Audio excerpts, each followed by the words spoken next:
Relax. You already are a multi-millionaire. Don't strive, don't chase, don't beg. Just sit with this. You already are. Not someday, not if you hustle hard enough, not if you're lucky, but now. In this very moment, in this very breath, in the unseen reality that births all things, you are already living in the wealth your soul has claimed. The question is, can you accept it?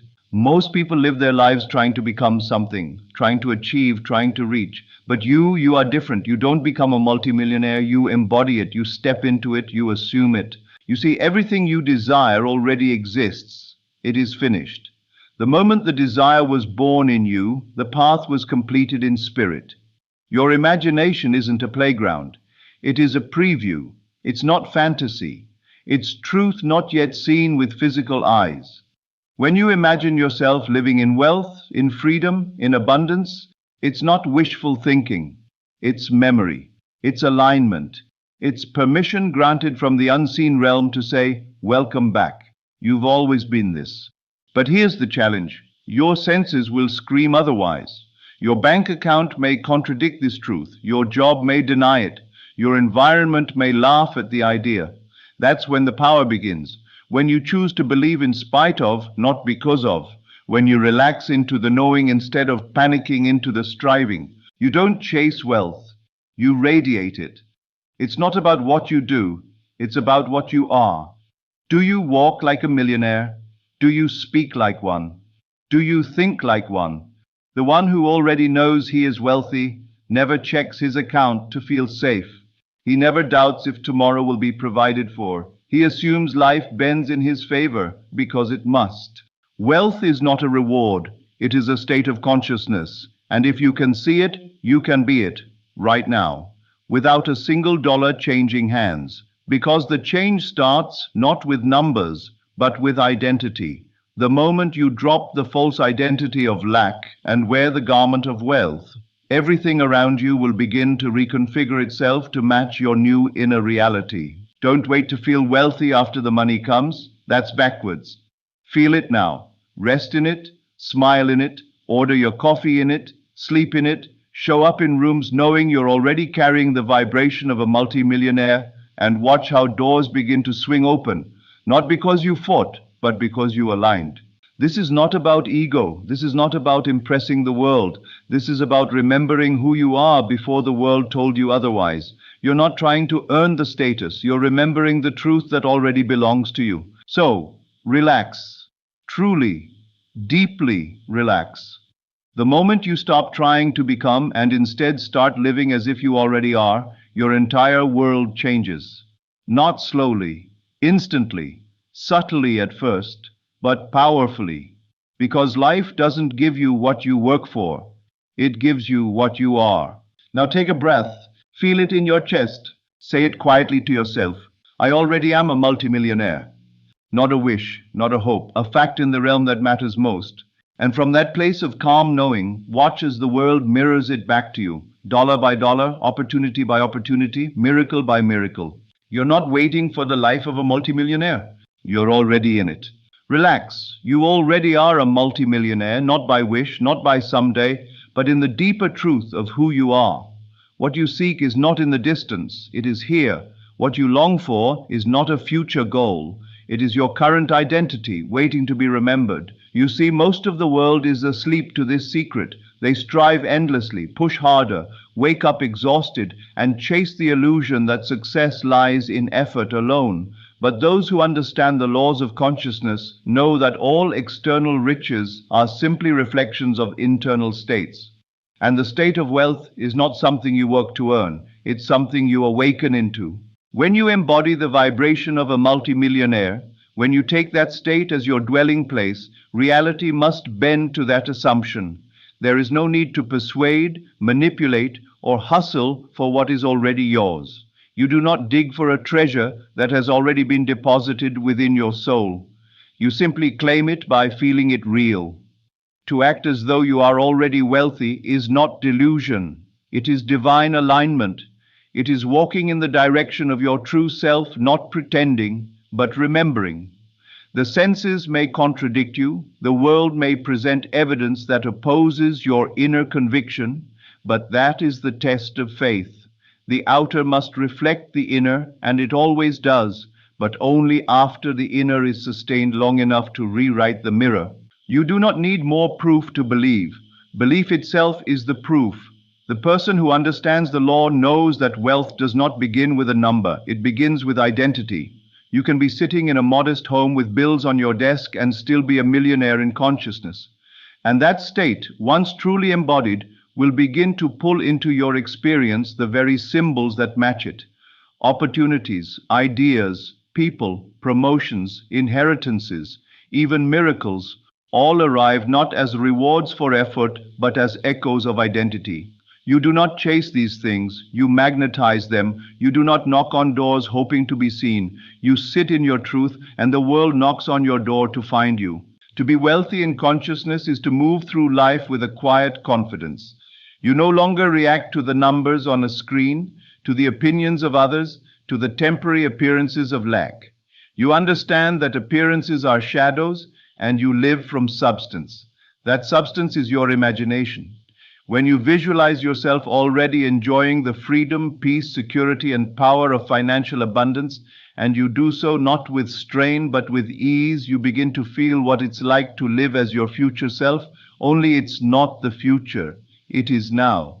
This is the mystery. Time is not linear in the world of consciousness. What you feel now, you experience later. So when you feel rich today, you are pulling that experience into form. Relaxation is not weakness. It is the most powerful act of faith. It says, I do not need to strive because I have already received. Tension repels blessings. Desperation delays manifestation. But calm expectancy, that knowing stillness that says, it is done, draws all things to it.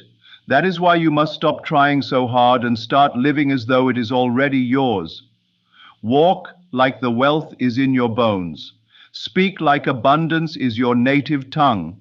Think like someone who is no longer worried about survival, but now lives to create, to contribute, to elevate. When you shift your self-concept to that of a multi-millionaire, your environment will eventually follow suit. Now imagine yourself in that state, not as a fantasy, but as a reality. Feel what your mornings are like. How you wake without urgency, how you choose where to go, how you interact with others from a place of abundance and not anxiety. Visualize your home, your travels, your generosity, your sense of peace. But more than that, feel the emotional tone of it. Not excitement, that fades, but contentment, security, fulfillment. When you master the feeling of enoughness, life opens up to you like a loyal servant. The world cannot help but conform to your dominant assumption. Keep this state alive not just when you meditate or visualize, but in your everyday moments. At the grocery store, in traffic while walking, carry yourself with the awareness that you are wealthy, and not just any kind of wealthy, but divinely, calmly, and unshakably wealthy. The kind of wealth that is not anxious to prove itself. The kind of wealth that flows, not forces. You are no longer trying to become, you are now revealing. And when you live from this posture of arrival, the bridge of incidents that leads you to your visible fortune begins to form beneath your feet, step by step, moment by moment. You are not waiting for the world to crown you. You are not hoping the bank balance will change your self-worth. You are not negotiating with your desires as though they are above you. You are in command, not through control, but through consciousness.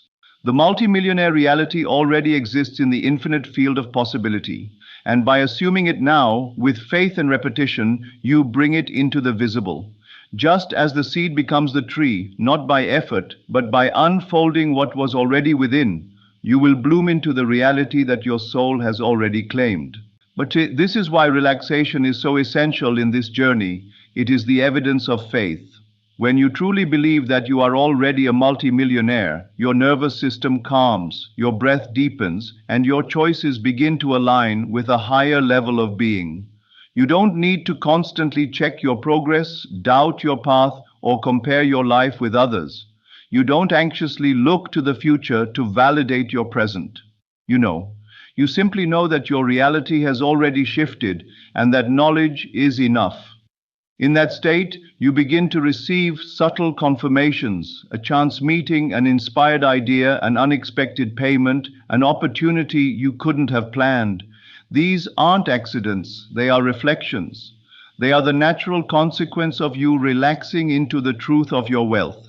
You see, creation is finished. This is not about building your fortune from scratch. It's about aligning with the version of you who already has it. That version is not a fantasy. It exists now in another layer of reality, just as real as this one. But to access it, you must feel it. Your emotions are the bridge. Your belief is the switch. The only delay in manifestation is the delay in assumption. The moment you stop doubting and start dwelling in that truth, the invisible begins to take shape around you.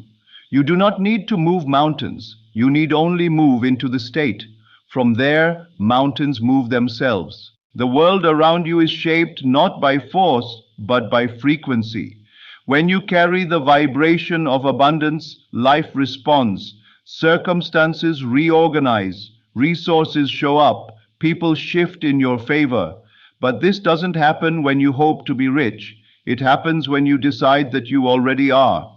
And that decision is not made once. It is renewed daily, in your thoughts, in your feelings, in your actions. Every moment you choose to be the version of you that already has what you desire. Not to trick life, but to remind yourself that your desire is already yours. To live as a multimillionaire before the world sees it is to become a living prophecy. You are declaring with your being that you know who you are, and because you declare it, the world must comply. No one can stop the unfolding of a person who walks in the assumption of already having.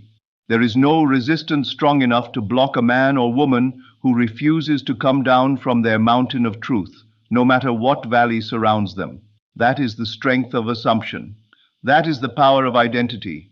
That is the real wealth, the unshakable knowing of what is already yours. You must begin to train your mind to only entertain what aligns with that reality. If a thought contradicts your wealth, release it. If a conversation pulls you into lack, exit it. If an emotion tempts you to doubt, sit with it and choose again. Your internal environment must match the external outcome you desire. It is not enough to visualize in the morning and worry by night. Your imagination must become your dwelling place, not a vacation you visit, but a home you live in. That's how reality reshapes itself. That's how timelines shift. That's how wealth becomes inevitable. Think for a moment about how a true multimillionaire carries themselves. Not one who is anxious or insecure, but one who is grounded, clear, generous, and calm. Feel their posture, hear their voice, sense their silence. Now ask, is that not you? Is that not who you've always been beneath the struggle and striving? What if the only thing separating you from that version of you is the refusal to accept it as real? What if the only bridge you've needed to cross is the bridge from disbelief to belief? And what if that bridge is built with every relaxed breath, every confident assumption, every calm decision to walk as though it is already done?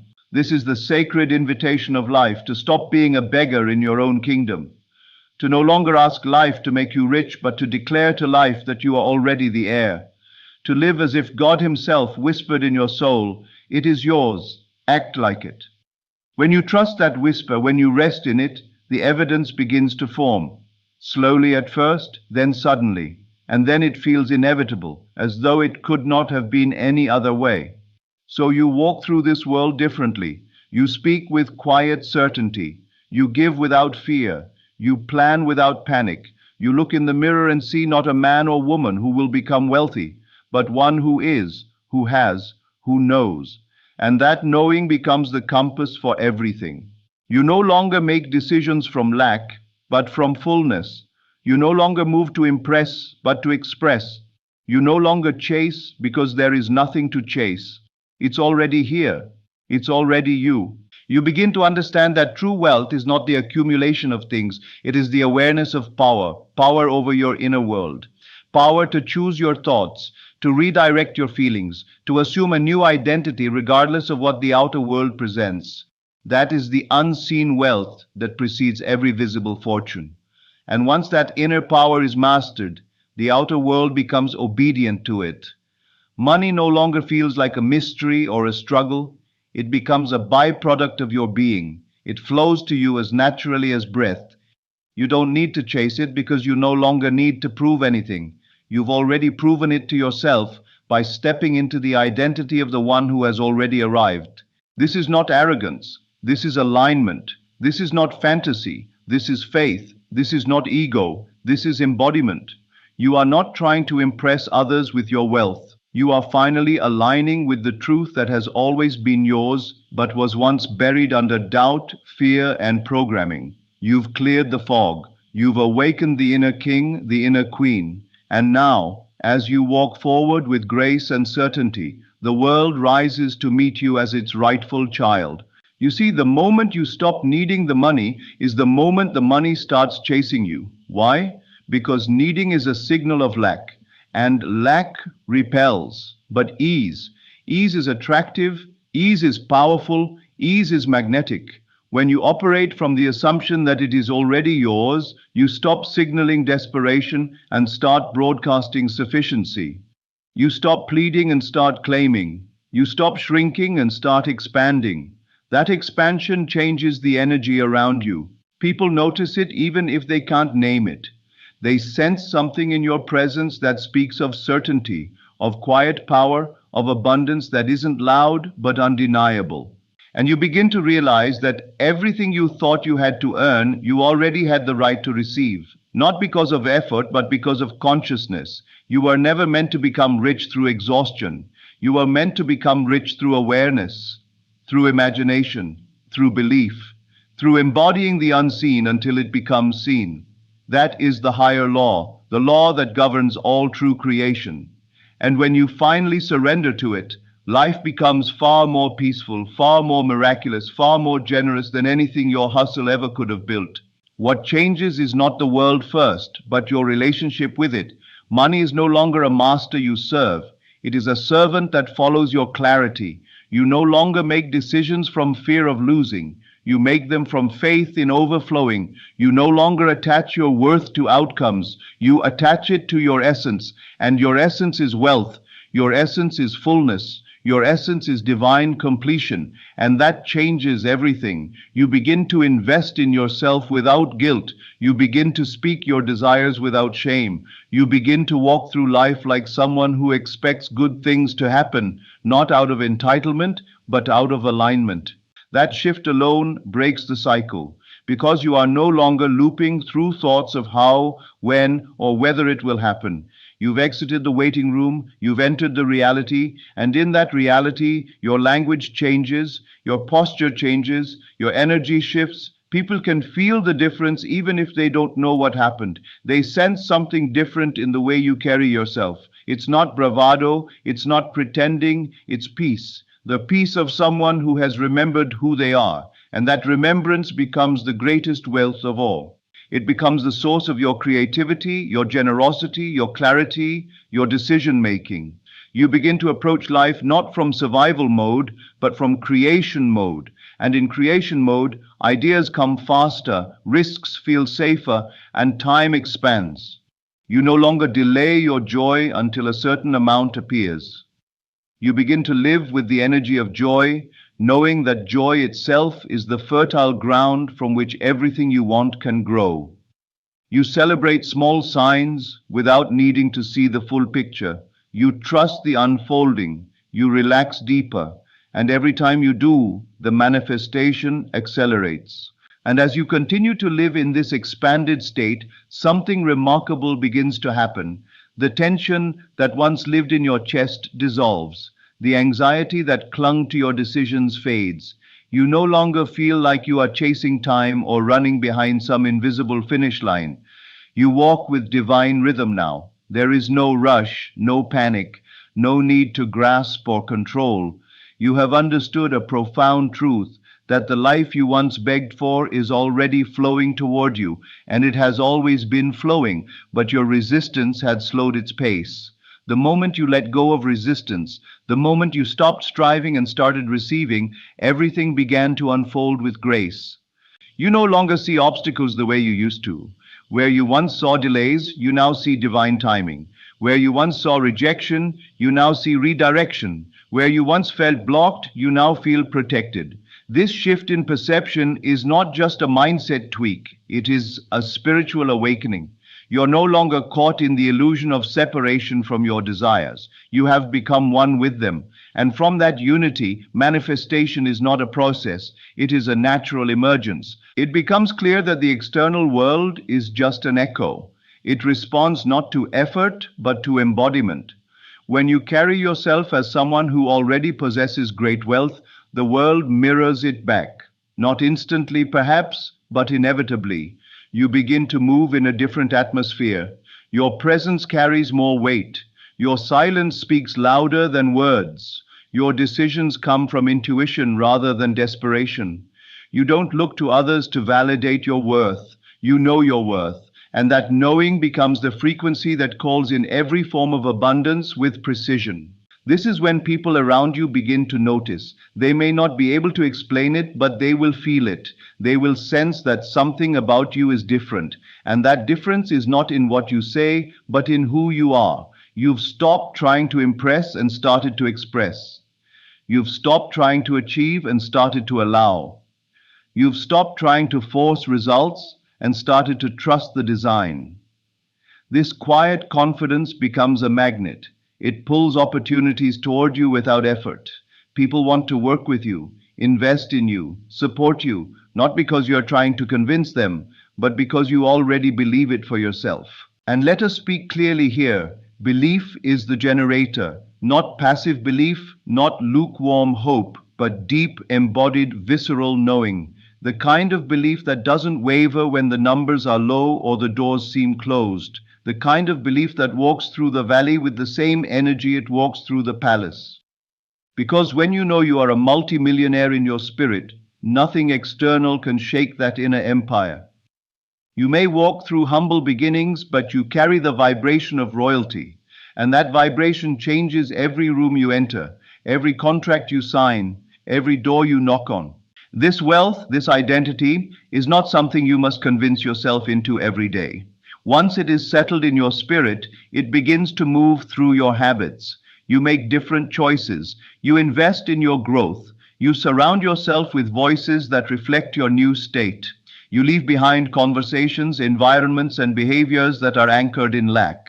You no longer tolerate being spoken to as if you're struggling because your energy is no longer tuned to the frequency of struggle. You're no longer available for drama, for fear, for scarcity, not because you're above it, but because you've outgrown it. You begin to notice how your thoughts quietly affirm your wealth without even trying. You wake up feeling grateful, not because of what's in your hands yet, but because of what's in your heart. You carry yourself with poise in situations where you used to shrink. You no longer react emotionally to temporary fluctuations because you are rooted in eternal abundance. And even in moments when doubt whispers, you do not surrender to it. You simply observe it, smile at it, and return to your seat of truth. Because you've made the truth your home now, not your escape. From this place of truth, your entire life begins to reorganize itself. People you once had to chase now come toward you. Opportunities you once dreamed of now feel natural. Money that used to seem distant begins to arrive in unexpected, almost poetic ways, not because you manipulated circumstances, but because you finally aligned with who you were always meant to be. And the most astonishing part is how normal it feels. What once seemed extraordinary now feels like the next logical step. You're not surprised when blessings arrive. You're grateful, yes, but not shocked, because this is what happens when your inner world finally matches your outer expectations. The need to prove yourself disappears. You don't feel compelled to flaunt your progress or announce your victories. You're too secure in your identity to perform for validation. Your energy is reserved for what truly matters: growth, impact, service, peace. That's the kind of wealth that builds lasting empires. And it begins not with numbers, but with narrative, the story you tell yourself about who you are. That story has changed now. You no longer say, I'm trying to become successful. You say, I am success, I am wealth, I am abundance.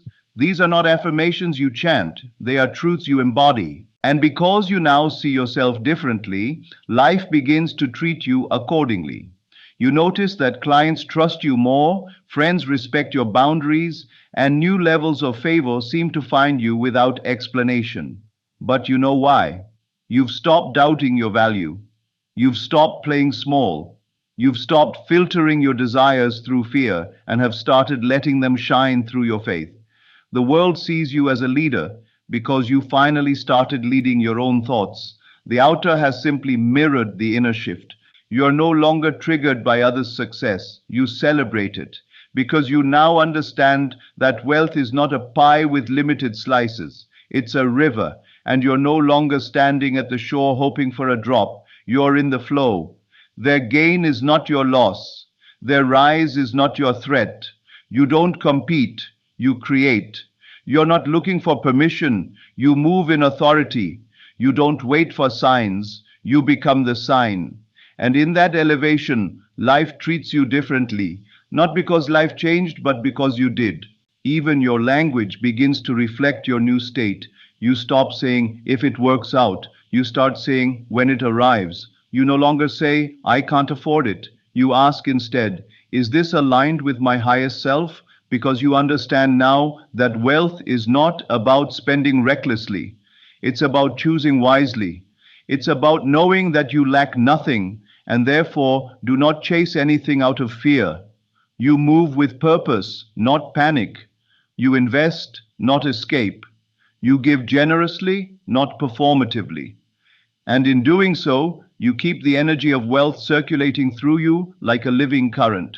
And as this current flows, it purifies every area of your life. Relationships that once felt strained now feel clear, because you no longer settle out of fear of lack. You know your worth, and that knowing attracts people who recognize it too. You no longer cling to the past. You're too busy building the future. You no longer fear loss, because you know nothing real can be taken from you. What is yours by vibration is yours by law. You've stopped worrying about what others think, because your approval no longer comes from applause, it comes from alignment. Your days feel lighter now. You're not driven by deadlines, but by destiny. You don't wake up with dread, you wake up with vision. And even when challenges arise, they no longer shake you like they used to. You face them with calm, with clarity, with the quiet strength of someone who knows how the story ends, because you've seen the ending in your spirit. You've walked through it in your imagination. And now you live from that place. The $1 million you is not a dream. It is your anchor. It is your compass. It is your new normal. And as this new normal becomes your natural state of being, you begin to forget what it ever felt like to live in lack. Not because you deny your past, but because you've transcended it. The scarcity that once haunted your decisions, the hesitation that used to stall your progress, the fear that lurked behind every financial choice, they no longer hold power over you. They've been replaced by certainty, by trust, by a steady inner knowing that everything you need is already within reach. And from that place, life no longer feels like a battlefield. It feels like a canvas, one you're finally free to paint on without fear of running out of color. The difference is visible in how you move, how you speak, and how you decide. You don't ask, what if I fail anymore? You ask, how boldly can I succeed? You don't shrink yourself to fit into other people's expectations. You expand, you radiate, you take up space, not to dominate, but to demonstrate what's possible when a person fully accepts their divine inheritance. You don't apologize for wanting more. You understand now that your desire for abundance was never greed. It was a sacred signal of alignment with your higher self. Your abundance doesn't rob the world, it adds to it. It lifts others by the light of your example. There is no longer a gap between who you are and who you want to be. That gap has closed, not by force, but by faith, not by working harder, but by thinking higher. You've returned to your center, the place where all things begin, and from that center, you no longer chase success. You become the space where success arrives naturally. You don't run after opportunities, they orbit around your energy. You don't audition for wealth, you inherit it by assuming the role you were born to play. And as you live in this role, you realize something profound. Wealth isn't just about material gain, it's about freedom. The freedom to choose, to breathe, to rest, to create, to give, to love fully, without the tension of survival humming beneath every decision. This is the gift of stepping into the state of the multimillionaire. Not just that your lifestyle changes, but that your soul expands. You're no longer limited by the world's definition of success. You define it on your own terms, and the universe honors that definition because it came from the authority of your aligned self. Even time bends differently now. You no longer feel like you're running out of it. You feel held by it, supported, partnered with. Because when you are in alignment with the frequency of your wealth, life slows down, not in pace, but in pressure. The urgency dissolves, the neediness disappears. You begin to understand that you don't need everything right now because you already are everything now. That shift is subtle, but it transforms everything. You stop asking life to prove itself. You start showing life who you are. And this is the key that unlocks the final door. When you live in the feeling of already having, you begin to give from overflow. You are no longer calculating generosity. You give because you are full. You invest because you are secure. You share not to earn love, but because you are love, and love gives. Your wealth becomes a channel, not a container. And in that flow, more comes, always more, because life responds to circulation. The more you live from fullness, the more fullness rushes in to meet you. And in that circulation, you begin to witness a new rhythm in your life, an elegant, effortless exchange between giving and receiving, between imagining and experiencing, between being and becoming. What once felt like separate phases now merge into one continuous flow. You are no longer waiting for results to validate your identity. You are the identity. And from that space, results follow naturally. Money becomes a servant of your vision, not the dictator of your value. It shows up to support your purpose, not to define your worth. And the more deeply you understand this, the freer you become. Not just financially, but spiritually, emotionally, creatively.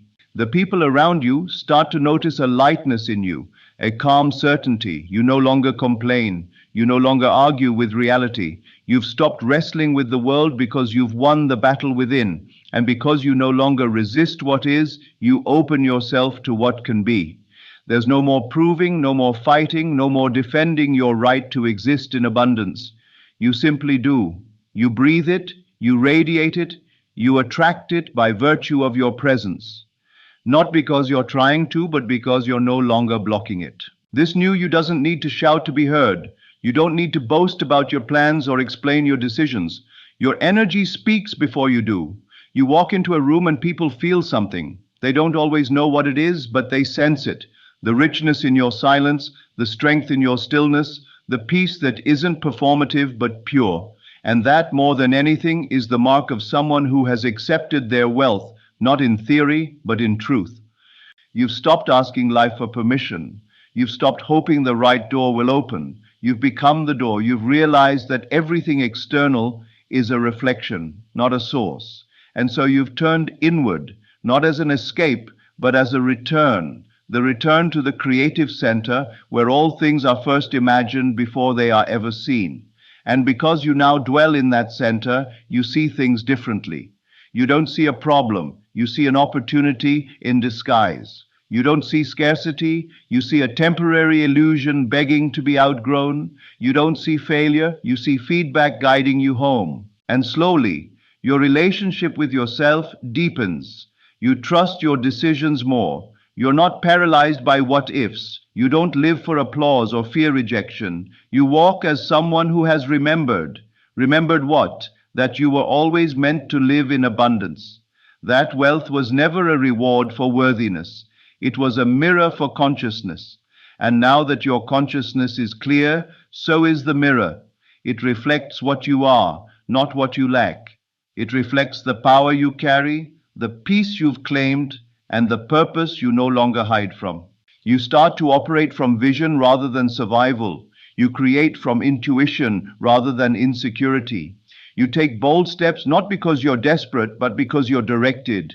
You follow your inner promptings, knowing that each inspired action is a breadcrumb leading you further into your multimillionaire reality. And even when the path is uncertain, you walk anyway, not with fear, but with faith, because you've learned that clarity doesn't come before the step. It comes through the step. And you trust yourself enough now to walk without needing to see the whole map. This is the reward of embodiment, not just that you gain wealth, but that you become someone who can carry it well, with grace, with humility, with wisdom, with purpose. You understand that your wealth is not just for you, it's for others too.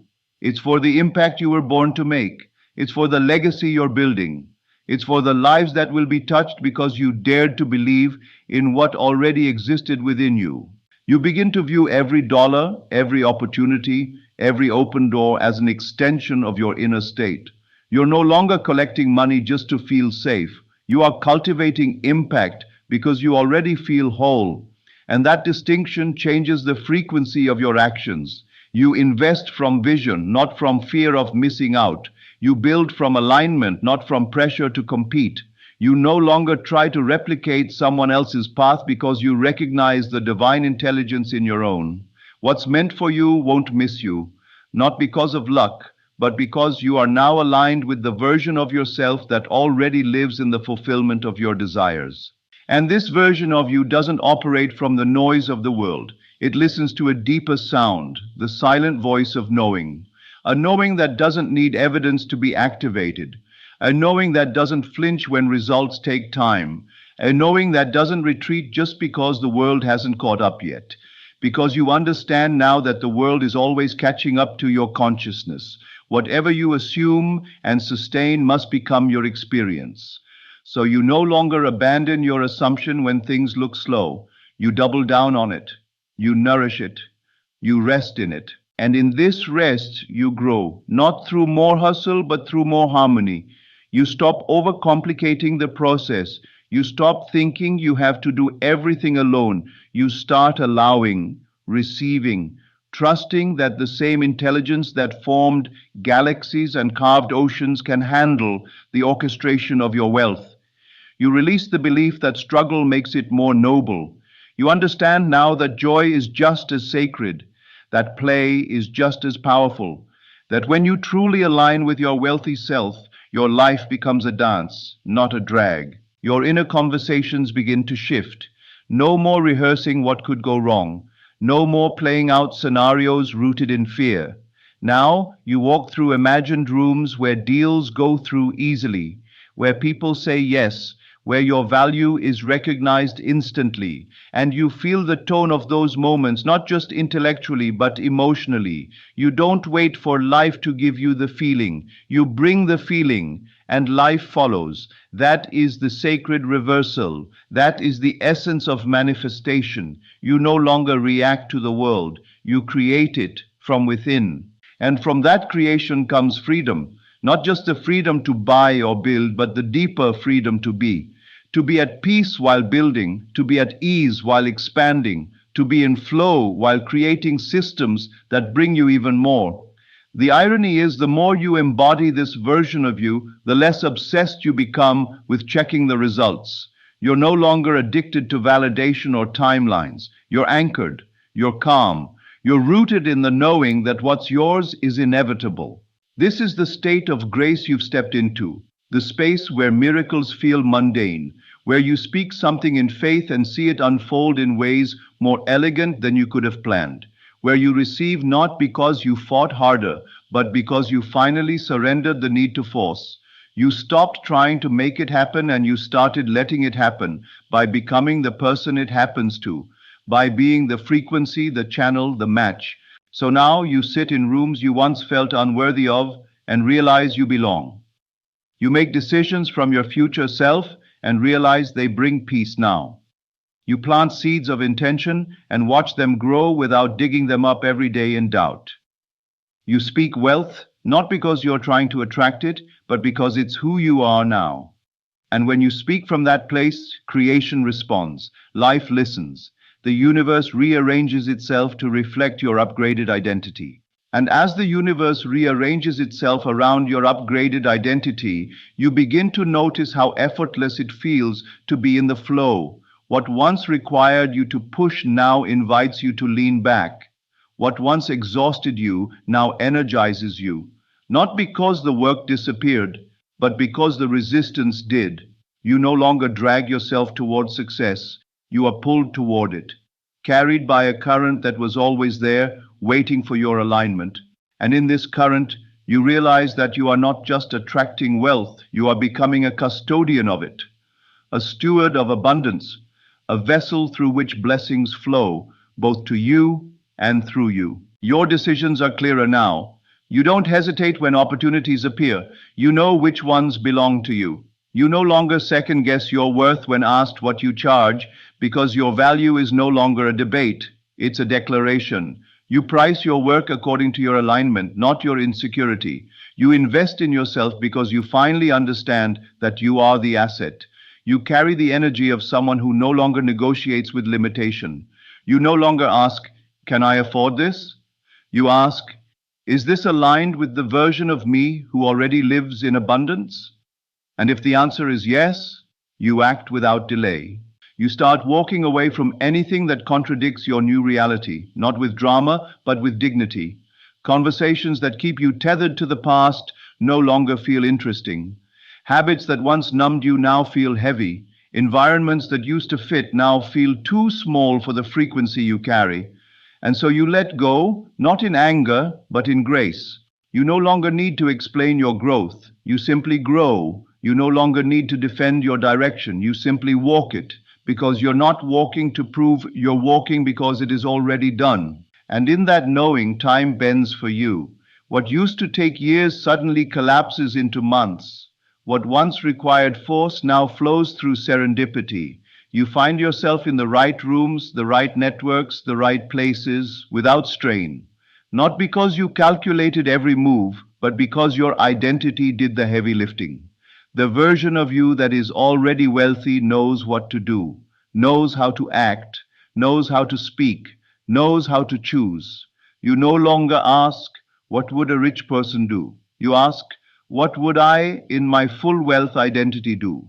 And the answer is always there, quiet, calm, confident. You begin to smile more, not out of performance, but peace. You trust your pace. You feel no need to explain your timeline to anyone. You don't measure your journey against someone else's milestones. You know who you are, and that knowing radiates through every interaction, every transaction, every intention. Even when things don't go exactly as planned, you no longer spiral into doubt. You adjust, you pivot, you respond, not as a victim of circumstances, but as a master of your reality. That is wealth. Not just having money, but having mastery over your energy, your focus, your vibration. You are no longer searching for external signs to confirm your worth. You are the sign. Your peace is the sign. Your joy is the sign. Your calm is the sign. You used to think becoming a multimillionaire meant gaining something outside of you, but now you see it was always about unlocking what was already within.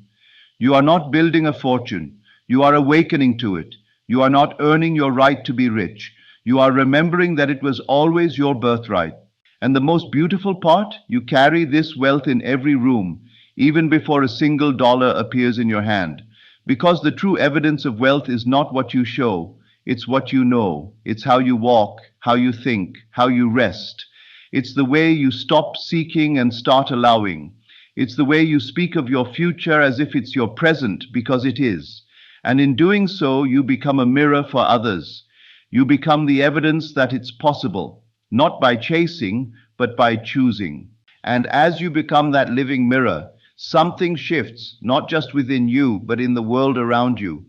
You become a beacon. Others feel your calm before they hear your words. They notice how you sit in meetings, how you walk into rooms, how you command attention, not with volume, but with presence.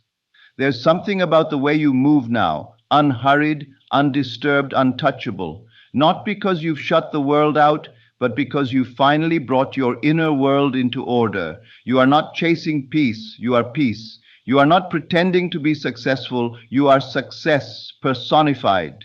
Your vision is no longer clouded by doubt. You don't spend your days debating whether your dream will come to pass. You understand now that reality only reflects the image held firmly within. If you hold the image of a multimillionaire, if you nourish it with emotion, surround it with faith, and protect it from contradiction, then life must, by law, reflect that image. So you become a fierce protector of your mental atmosphere. You choose your thoughts like a wealthy man chooses his investments, deliberately, wisely, with expectation of great return. Your time becomes sacred. You no longer waste it explaining yourself to those who refuse to understand. You don't trade your peace for anyone's approval. You understand that your life is too valuable to entertain the opinions of those not walking your path. You walk with clarity now, with discernment, with the calm precision of someone who knows that every moment, every choice, every breath carries the power of creation. You are no longer careless with your energy. You are focused. You are intentional. And from that intention, results blossom.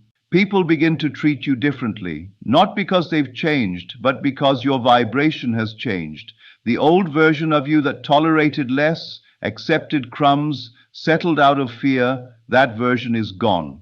And in its place stands a person who commands abundance by presence alone. You no longer beg for opportunities. You are the opportunity. You don't need someone to give you a seat at the table. You've built your own. And now others are drawn to your table because they feel what you carry. Authority without arrogance, power without pressure, wealth without ego. And as you carry this inner wealth, your external world catches up. The clients become more aligned, the offers more generous, the income more consistent. But none of this surprises you because your spirit saw it long before your eyes did. You knew, you believed, you assumed.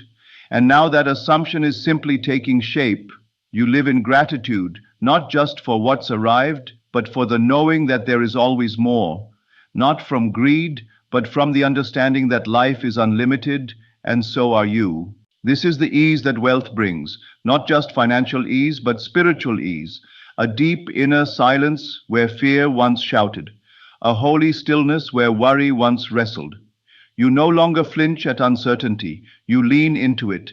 You don't collapse when faced with delay. You trust divine timing because you've seen too much unfold in perfect rhythm to ever doubt it again. And even when the outer world moves slowly, you know something sacred. Your wealth isn't coming. It's becoming. It's unfolding like a sunrise, not forced but inevitable. And through all of this, you remain anchored in truth. The truth that you are already a multimillionaire in consciousness. The truth that wealth is your default, not your dream. The truth that this shift was never about what you do. It was always about what you become. And now that you've become it, nothing and no one can take it from you. Because even if everything around you was stripped away, your identity remains. And from that identity, you could rebuild it all again, faster, wiser, stronger. And as you continue living from this unshakable identity, something else awakens in you, reverence, not just for money, but for life itself. You begin to treat every moment, every breath, every exchange as sacred. Because now you see clearly, wealth was never just about digits on a screen. It was about the state of your soul, the way you wake up in the morning without dread, the way you carry peace into rooms that used to intimidate you, the way you trust the unfolding even when you don't see the whole picture. This is the real treasure, not having control over life, but having mastery over your response to it. You're no longer ruled by what's happening outside of you. You've become rooted in the kingdom within. And that kingdom is rich. It lacks nothing. It is always expanding. It is always responding to you, not your words, but your state. So you've stopped trying to talk your way into success. You've started feeling your way into it, living your way into it, breathing your way into it, because you now understand that the world doesn't give you what you want. It gives you who you are, and who you are is already enough. There's a quiet confidence that now walks beside you.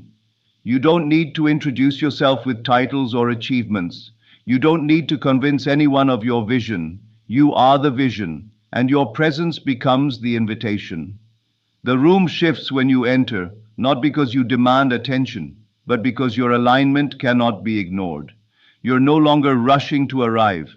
You're resting in the fact that you already have, that you are the embodiment of answered prayers, not just for yourself, but for those whose lives you're destined to touch. Even in your giving, there's a transformation. You don't give to earn blessings, you give because you are blessed. Your generosity is no longer transactional, it's energetic. You don't worry about running out, you live from overflow. You've tapped into the principle that true wealth multiplies when shared. And so you give your wisdom, your kindness, your resources, your presence, not for recognition, but because it's who you are now. Your wealth no longer defines you, it flows through you. And the more it flows, the more room it creates for even greater abundance to move in. You now experience life with a softness that only true power brings. You're not hardened by past failures. You've turned them into lessons, and those lessons have become your foundation. You no longer look at your history with regret. You see it as the furnace that refined your belief. Every closed door, every delayed breakthrough, every lonely night has shaped this new you, the one who no longer begs, the one who no longer bargains, the one who now speaks to life with authority and says, I am already there. And because you live in the end, you are free, free from the timeline, free from the opinions, free from the fear. Your soul breathes in expansion now. Your thoughts are charged with vision. Your days are colored with expectation. Even your silence is filled with faith. And that faith is your greatest currency, because with it, you don't just create wealth, you sustain it, you grow it, you bless others with it. You walk through this world not as someone hoping for favor, but as someone covered in it. You've become someone people can't explain but can't ignore, someone who radiates a different kind of wealth, the kind that doesn't scream for attention, but leaves an imprint on every heart it encounters. The kind that says, this is what happens when you relax, when you surrender, when you choose to believe that you already are everything you're searching for. You've stepped into a rhythm where resistance no longer has a place, where force has been replaced by flow. You don't chase, it comes. You don't plead, it appears. You don't push, you position yourself in silence, in stillness. And let the vibration of your belief echo into the unseen until it returns in tangible form. You are no longer the one trying to attract wealth. You are the one being wealth. And being is more powerful than doing, because being is the source from which all doing emerges. Without it, your efforts are scattered. With it, your reality bends. Now, everything you touch carries the signature of your assumption. Conversations begin to turn in your favor. Projects seem to complete themselves. People speak your name in rooms you haven't entered yet. Why? Because energy always precedes presence. You've sent your vibration ahead of you. You've made it familiar in the future. And now, as you arrive, the world welcomes you not as a stranger, but as someone it's been waiting for. You don't have to announce that you're ready. You've already become ready. And readiness is what opens doors. Even the way you speak reflects your wealth. There's no urgency in your tone, no insecurity in your voice. You speak slowly, deliberately, with the weight of someone who doesn't need to prove a thing. People lean in, not just to hear your words, but to feel the conviction behind them, because you no longer speak from memory of lack. You speak from vision of fullness. And vision, when spoken from identity, has power. It's not just words anymore, it's prophecy, a living echo of a future already claimed. And as your reality continues to evolve, you become less focused on outcomes and more attuned to alignment. You realize that what matters most is staying true to the state. You are no longer tempted to chase distractions. Not every offer is worthy of your attention. Not every door deserves your knock. Because you're not desperate, you're discerning. Your inner richness has made you selective, not in arrogance, but in honor. You no longer try to please everyone. You live to please truth, and truth has made you whole. In this wholeness, peace becomes your most valuable possession. and it shows. You walk into places that once made you anxious and feel at home. You face conversations that used to trigger you and respond with grace. You navigate uncertainty with the quiet confidence of someone who has already seen the ending and knows it ends well. Not because you manipulated it, but because you believed it. That belief became your compass. That assumption became your anchor. And now you're not shaken by waves because you are the ocean. People begin to ask you your secret. They want to know how you're moving so effortlessly, how things are working out for you without visible strain. They don't see the inner work, the long hours of belief, the quiet nights of revision, the battles you won in your imagination. But that's okay, because your life is becoming the evidence. Your energy is the teaching. Your presence is the proof. You no longer explain, you embody. And embodiment needs no defense. It speaks without a word. You've become the kind of person who no longer fears silence. You no longer need to fill the space with justifications or excuses. You can sit in stillness and feel abundance humming through your very being. You've stopped asking, when will it happen? You've started saying, it already has. You've stopped looking outside for confirmation. You've started living inside your assumption. And in doing so, you've become unshakable, untouchable, aligned, prosperous not because of chance, but because of choice. You now realize that true wealth isn't about waiting for reality to give you permission to feel worthy. It's about daring to feel worthy first and allowing reality to catch up. And that's exactly what it's doing. With every breath, every belief, every calm decision rooted in the awareness of who you already are. Life bends closer to the image you've been holding, not as a reward, but as a reflection. You don't get what you hope for. You get what you expect from the depth of your identity. And expectation, when grounded in truth, is a force stronger than any circumstance. There's a quiet revolution happening inside you. The old thought patterns that used to loop like broken records, voices of scarcity, fear, hesitation, they're fading, not because you fought them, but because you outgrew them. You've become too rich in awareness to entertain poor thinking. You no longer rehearse worst-case scenarios. You visualize best-case inevitabilities, and your nervous system, once addicted to stress, now finds safety in peace. Your default setting has shifted from doubt to faith, from anxiety to certainty, from tension to flow. That shift is the real success story, because it's the one that can never be taken from you. Even your relationship with time has evolved. You no longer feel like you're racing against the clock. You've stopped believing the lie that you're behind. Behind who? Behind what? You now understand that divine timing is not measured in minutes or days. It's measured in readiness. And you are ready now, not because everything around you is perfect, but because you are. You've done the inner work. You've assumed the state. You've sat with the feeling long enough for it to become your new foundation. And now what you've already experienced internally is being translated into external events with breathtaking precision. You're starting to feel like life is partnering with you, not testing you. You're no longer wondering if the universe is listening. You know it is, because you feel its response in your body, in your peace, in the subtle signs that confirm you're on the path. That parking space, that unexpected message, that email you weren't expecting but somehow makes perfect sense. You smile, not in shock but in recognition, because you've rehearsed this in your imagination. You felt it. And now, seeing it unfold in 3D is not magic, it's memory. You're remembering what your soul has always known. It is already done. And now you live from that completion. Your movements are less frantic. Your thoughts are more refined. You no longer need to micromanage the how or the when. You don't panic if things seem slow. You understand that wealth doesn't always arrive with noise. Sometimes it shows up quietly in the form of peace, clarity, space, and unexpected ease.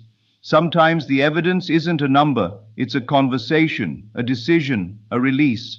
And you've stopped judging the season by what's visible. You judge it by what's felt, and what you feel is rich, expansive, electric with potential. This internal richness has become your baseline. You no longer feel like something is missing. You've stopped living from the emptiness of what hasn't happened yet. You live from the fullness of what already is, and that fullness spills into everything, the way you speak, the way you walk, the way you carry your past.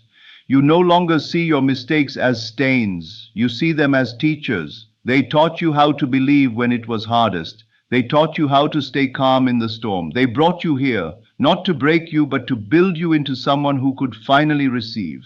And now, standing in this moment, rich in self, steady in truth, free from the illusions that once kept you small, you realize the journey was never about finding wealth. It was about realizing it, about peeling back every false belief, every limitation, every inherited idea that whispered you had to earn what was already yours. The multimillionaire version of you wasn't a goal, it was a frequency waiting to be tuned into. And the moment you stopped fighting for it and started feeling it, everything began to respond. You've discovered the secret most never learn. It is not by effort alone that wealth arrives, but by embodiment. The world is not waiting to reward your work, it's waiting to mirror your identity. And when that identity is grounded in knowing, not hoping, not trying, but knowing, then nothing can keep your blessings from you. Not time, not delay, not doubt. The wealth, the opportunities, the recognition, they all begin to orbit the one who no longer doubts their worth. So here you are, relaxed, centered, whole. You are no longer the seeker, you are the source. No longer the beggar, you are the creator. No longer the one hoping something will change. You are the one who has become the change, and the world can only follow. So let this be your new declaration, not shouted, but settled. I already am a multimillionaire, not because the numbers say so, but because my spirit does, because my belief does, because my vibration has decided, and my life will now unfold accordingly. And that is the real wealth. You are not here to fix the outer world. You are not here to struggle against the currents of life. You are here to awaken to the truth that your world reflects only one thing, your inner state. The outer mirrors the inner, always and without fail. So if you desire a life where everything works out for you, then you must dare to assume that it already does. Act as if you are already the one who things naturally work out for, not in arrogance, but in quiet confidence. Walk as one who knows that every closed door leads to something greater, every delay is divine alignment, and every setback is just the setup for something more beautiful. You do not need to beg the world for its favors. You simply assume the feeling of already having received them. Your imagination is the root of all creation. When you imagine a life where everything aligns in your favor, when you dwell in the inner conviction that you are always supported, then unseen forces move to arrange your world accordingly. People, events, opportunities, all come into harmony with your state of being. Life begins to echo your belief that all things are working for your highest good. You must live from the end, not towards it.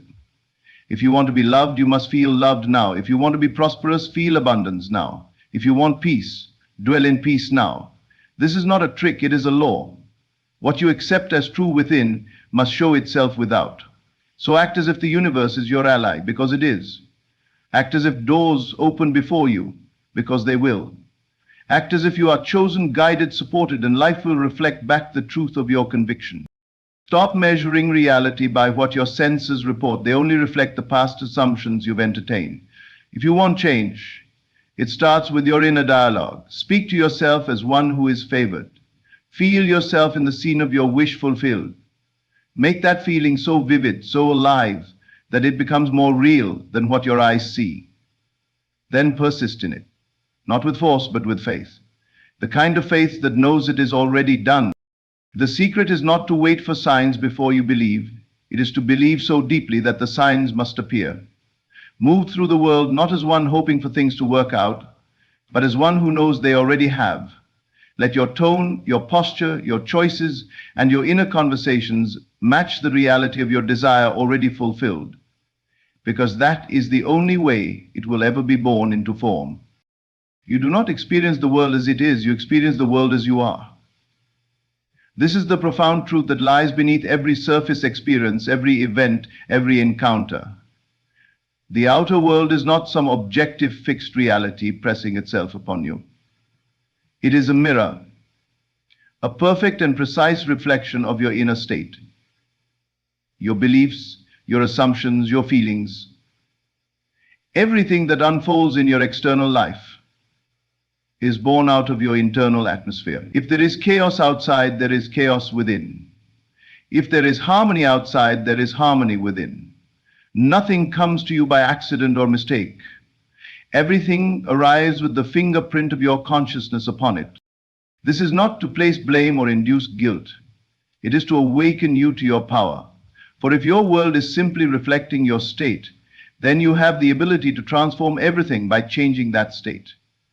You are not a victim of circumstances, you are the creator of them. And that creation begins not in effort, not in action, but in consciousness. Your assumption about yourself, your beliefs about life, your feelings about what is possible, these are the seeds from which all experiences grow. Consider the way you perceive life. If deep within you believe that life is hard, that nothing ever works out for you, that you have to struggle and push to be heard or seen, then the world will echo that back to you. People will treat you with disregard. Opportunities will seem scarce. Effort will feel endless. But if you shift the state within, if you begin to believe that you are always supported, that life is friendly, that things have a way of working in your favor, then the world begins to mirror that new reality. Suddenly you notice synchronicities. People become more receptive. Doors open without effort. You haven't changed the world. You have changed the lens through which the world appears.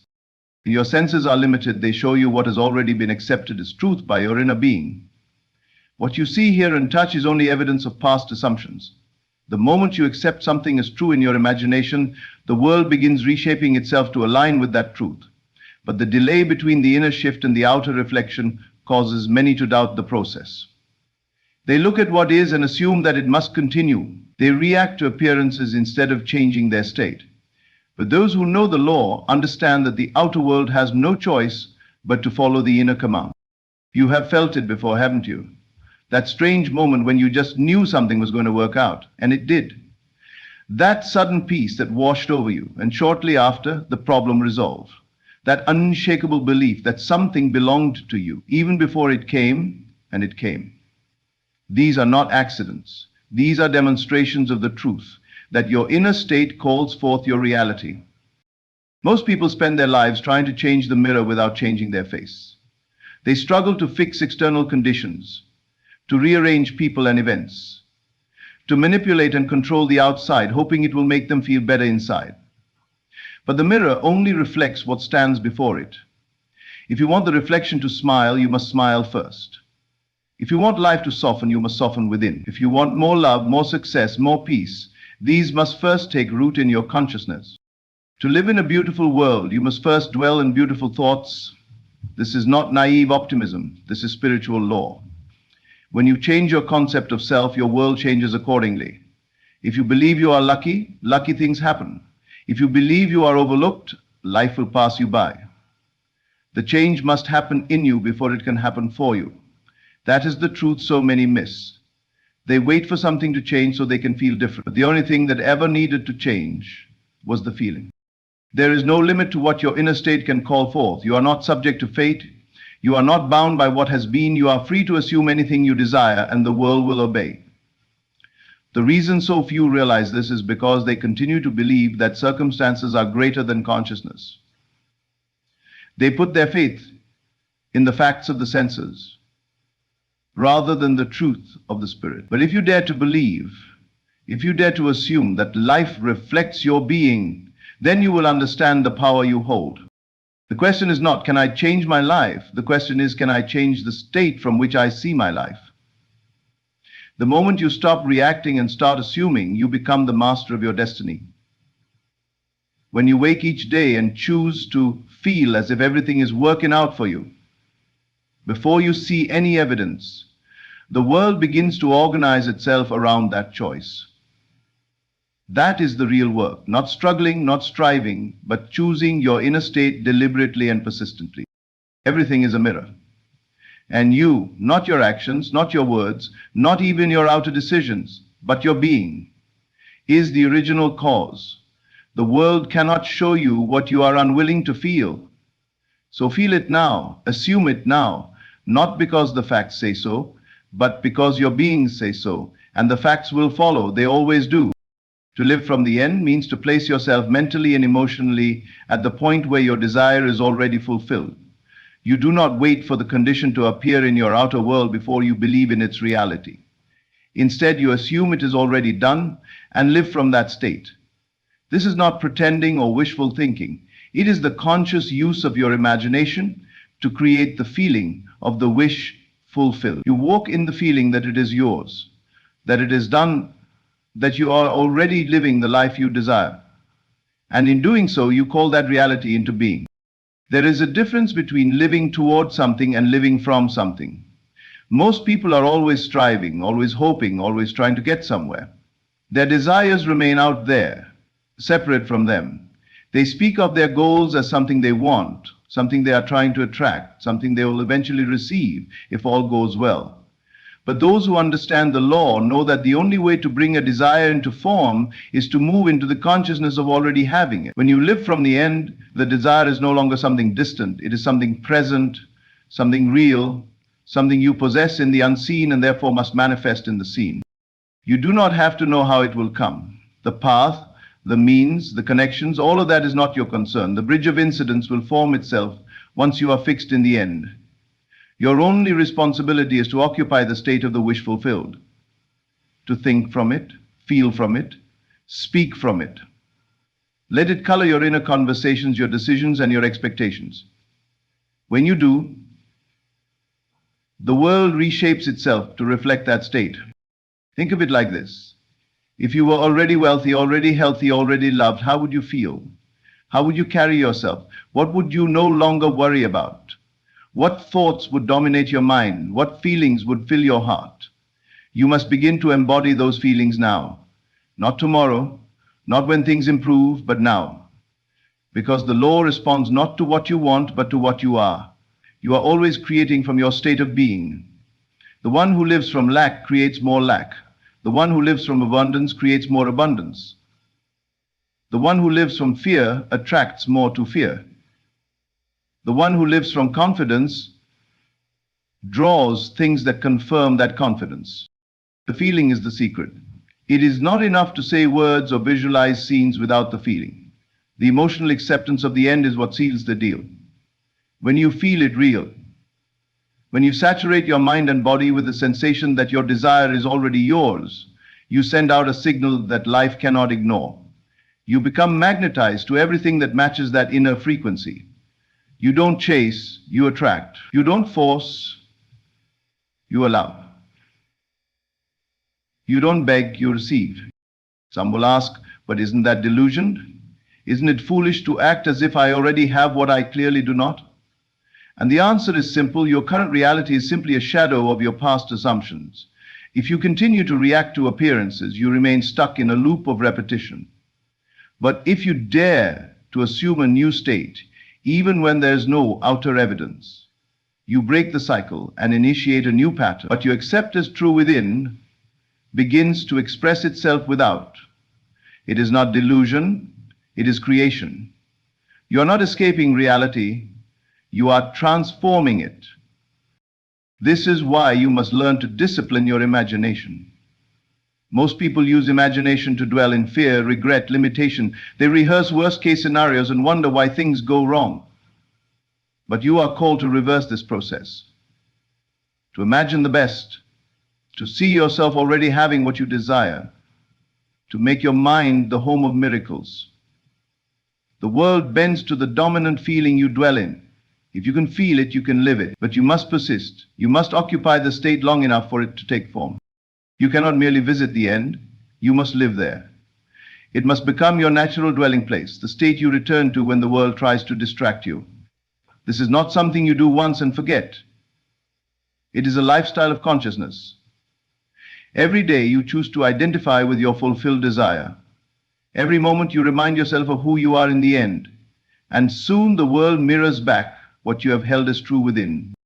When you live from the end, you are no longer waiting, you are no longer hoping, you are knowing. And that knowing is power. It gives you peace in uncertainty, calm in chaos, and faith in the invisible. You do not panic when things appear to go wrong, because you know they are only rearranging to match your assumption.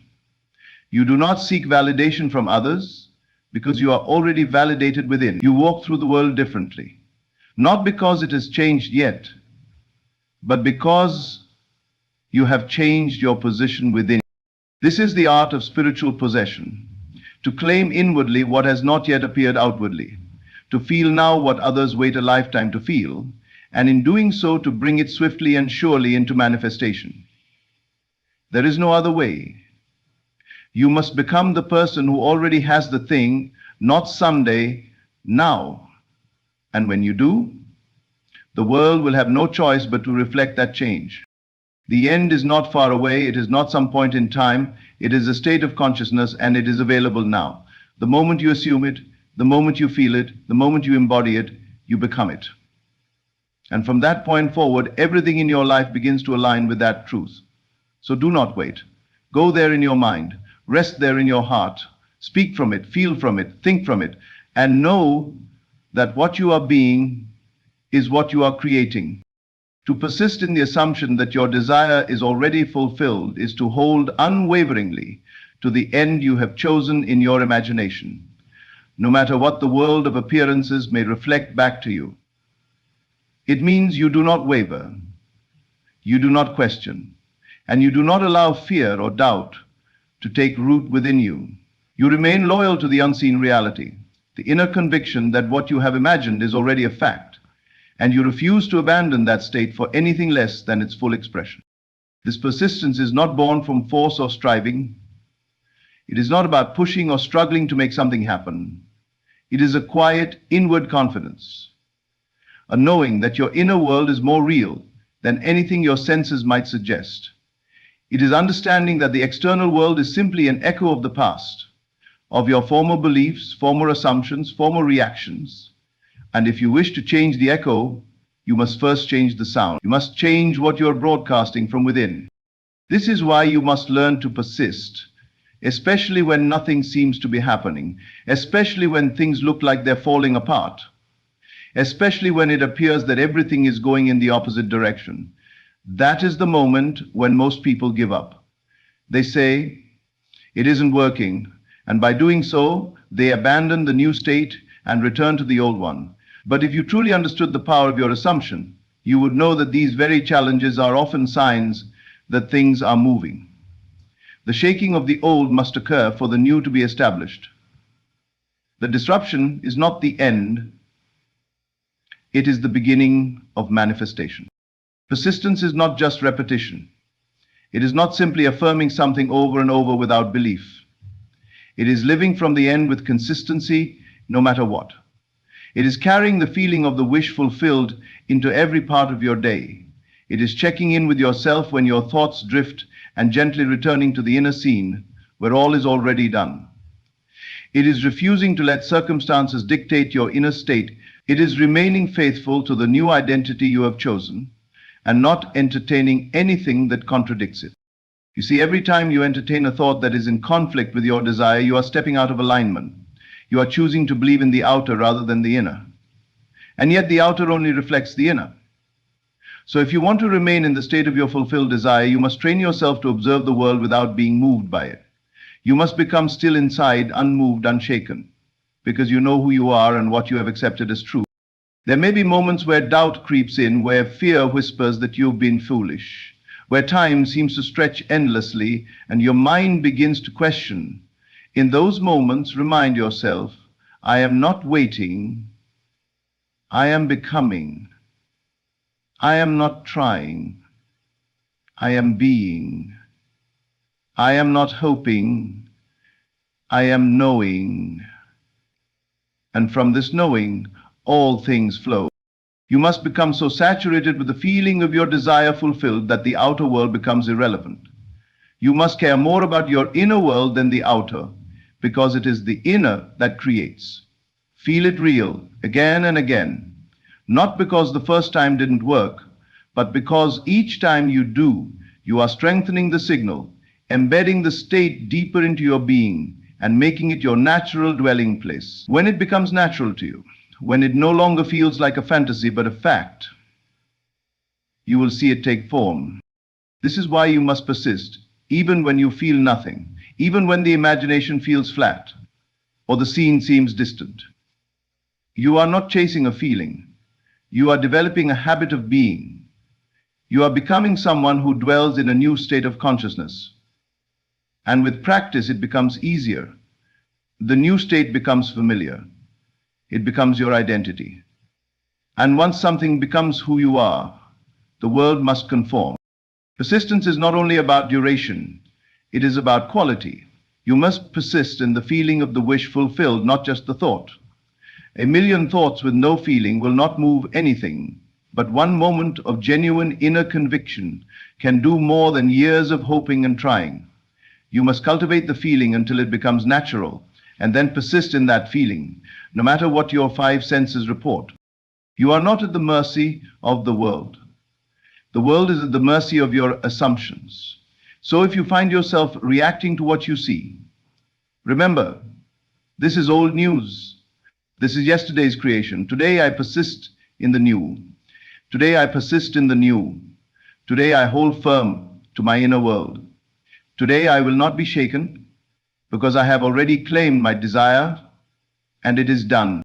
You are not called to make it happen. You are called to remain faithful to the end result. The bridge of incidents will take care of itself. You do not have to know how, when, or through whom it will come. The law knows. Life knows.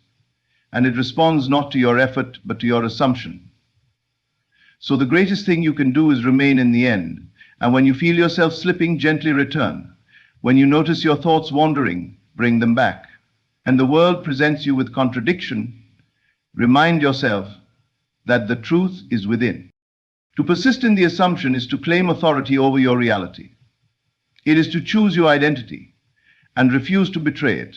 It is to say, this is who I am, and I will not act otherwise. It is to stop rehearsing the past and start creating the future by living it now. It is to become one with the thing desired, so completely that nothing outside of you can separate you from it. So you see, it is not a matter of deserving or earning. It is a matter of accepting and remaining. Once you accept that your imagination creates reality, you understand that your persistence is the very mechanism of creation, and in that understanding you become free, not because you have received the thing, but because you have discovered that it was never outside of you to begin with. The act of persisting is the act of becoming, and in that becoming, the outer must yield to the inner. To live in the end is to dwell mentally and emotionally in the state of your fulfilled desire. Not someday, not in the future, but now. It is the act of inwardly assuming that your desire has already been realized. And it means shaping your thoughts, feelings, and reactions from that imagined outcome. This is not daydreaming, it is not a hopeful projection, it is a deliberate and conscious fusion with the life you have chosen to experience, and doing so with such conviction that your mind and body no longer perceive it as an idea, but as your current reality. This is not pretending. Pretending has within it the awareness that it isn't true. Living, in the end, carries the exact opposite energy. It is the internal knowing that it is done, even if your five senses say otherwise. You are not trying to make something happen. You are embodying the version of yourself for whom it has already happened. You do not beg, plead, or wish.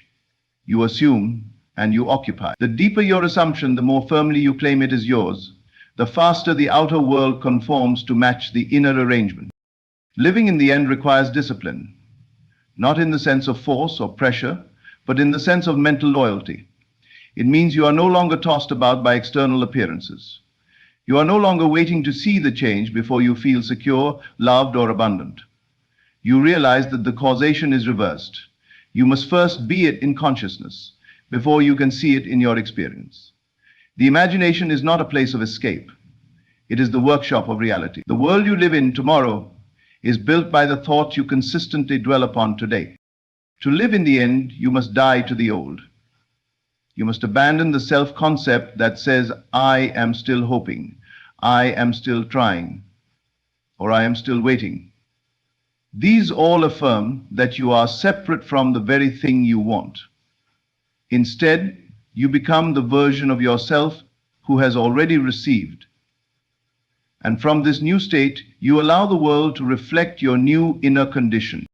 Imagine the world through the eyes of someone who has what you want. Not someone who will have it, but someone for whom it is natural, normal, and part of daily life. How do they think? How do they feel when they wake up? What do they assume about life? What kind of people do they attract? What decisions do they make? What don't they tolerate anymore? When you begin to think and feel from that place, you start building the new self. This is not performance, it is alignment. You might say, but I don't feel it yet. That's all right. Feeling grows through repetition. Your task is not to force the feeling, but to familiarize yourself with it, walk yourself into it gently and consistently. The more you return to the end, the more natural it becomes. The more you saturate your inner conversations, your inner reactions, and your emotional tone with the assumption that it is already done, the more it becomes your dominant state. And once it is your dominant state, the world cannot help but yield to it.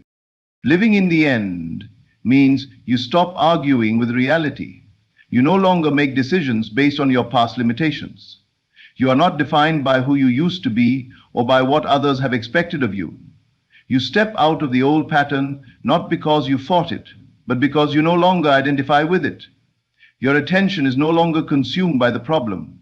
You are absorbed by the solution. You are not resisting the unwanted. You are embracing the desire. And this shift of focus changes everything.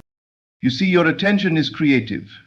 Whatever you place it on consistently, you energize. So if you are constantly thinking about how things aren't working or how far you feel from your desire, you are inadvertently reinforcing the lack. But when you live in the end, you pull your attention away from lack and pour it into fulfillment. You are no longer a beggar, you are a creator. You are no longer reacting, you are directing. Even your conversations change. Instead of telling people what you hope to one day achieve, you speak as though it's already true, or you simply carry yourself with the quiet confidence of someone who knows. You don't need to convince others. You don't need external validation. When you live in the end, you realize that life reorganizes itself around your state of being. You do not chase it, you draw it. Living in the end also heals fear, because fear is always rooted in separation. It says, what if I never get it? But the one who lives in the end does not ask that question. They don't look to the future with dread or uncertainty. They rest in the now where the thing is already theirs. And in that resting, the fear dissolves. Not because of positive thinking, but because the foundation has shifted from doubt to knowing. This is why your inner conversations matter. You must speak to yourself as someone who already has it. Your mental diet must reflect your desired state. If you constantly imagine delays, disappointments, or difficulties, you are rehearsing the opposite of the end. But when your inner talk becomes consistent with your imagined reality, you align your entire being with it, and that alignment is what transforms the world. Do not be discouraged if outer circumstances seem unchanged. The change begins within. Often the outer is slow to catch up, not because something is wrong, but because it is being rearranged invisibly. But if you return to the old thoughts, the old doubts, the old fears, you delay the new expression. Your job is not to monitor the outer world for signs. It is to maintain the inner knowing until the outer must yield. Living in the end is not about passivity. It's about powerful stillness. It is about knowing what you want and mentally accepting that it is already yours. This knowing then guides your actions naturally. You're not forcing anything. You are simply allowing your steps to flow from a new identity. You do not act to get the thing. You act from having the thing. And this is a very different vibration. You are not faking it. You are being it. That is the difference. Faking it creates resistance. Being it releases it. When you are being the person you desire to be, nothing feels out of place. There is no more struggle to prove, to earn, or to justify. There is only expression, only alignment, only creation. So the question is never when will it come? The question is, am I dwelling in the end, or am I still stuck in the middle? If you are still in the middle, still asking, hoping, worrying, then lovingly guide yourself back. Return again and again to the scene, the feeling, the knowing. Let it become your home. Let it become so natural that anything less feels foreign, and the world will reflect it, not as a reward, but as an echo of the new sound you've been consistently broadcasting from within. When you live in the end, you are not manipulating the outer, you are transforming the inner. And from that transformation, life must respond. Because reality is not something you wait for, it is something you radiate. Persistence in imagination is the great secret. It is not the occasional wish or fleeting hope that brings your desire to life. It is the sustained dwelling in the feeling of the wish fulfilled. It is not enough to visit the state of your desire once and then abandon it. You must return to it again and again, not because the universe needs repetition to work, but because you are reshaping your inner structure, rewriting the assumptions that have governed your past experience. Your imagination is the workshop of creation. When you persist in a mental image or in a state, you are reprogramming the subconscious mind, which accepts whatever is impressed upon it through feeling and repetition. The subconscious does not question what is real or unreal. It simply reflects what has been consistently assumed to be true. If you want a different outer life, you must first install a new inner life, and the tool you use for that installation is imagination. Persistence is not effort in the physical world, it is attention in the unseen world. It is not fighting reality, it is remaining loyal to a new inner vision even when nothing around you seems to support it.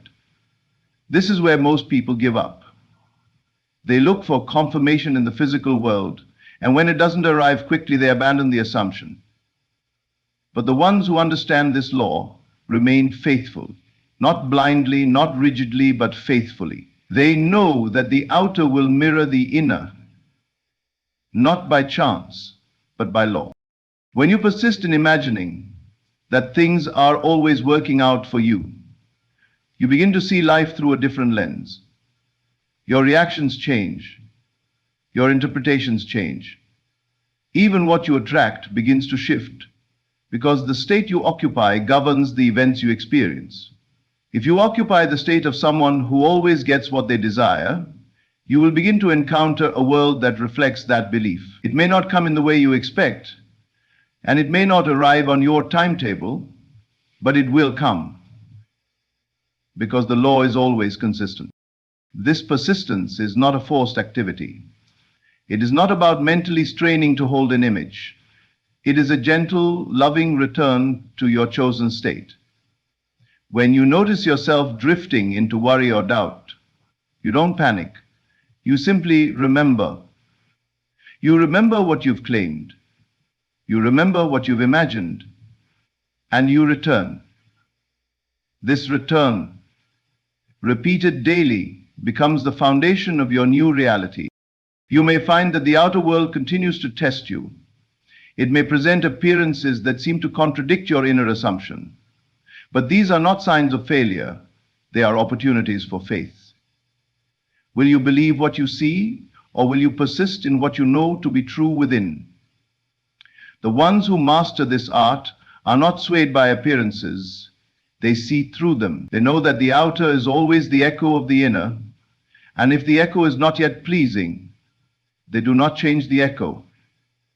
They change the sound they're making. Persistence is also about consistency in feeling. You may imagine something vividly one night, but if you spend the rest of your time feeling anxious or doubtful, the dominant feeling wins. That's why repetition is so crucial. It's not because reality needs convincing, it's because you need convincing.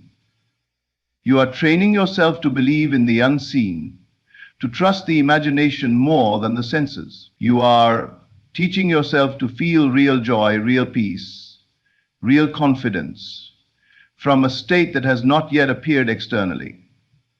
And when you do that consistently, you bring it forth. Let your imagination become your dwelling place, not a place you visit now and then. See the scenes, hear the conversations, feel the feelings. Walk in the world of your desire with as much realism and presence as you can.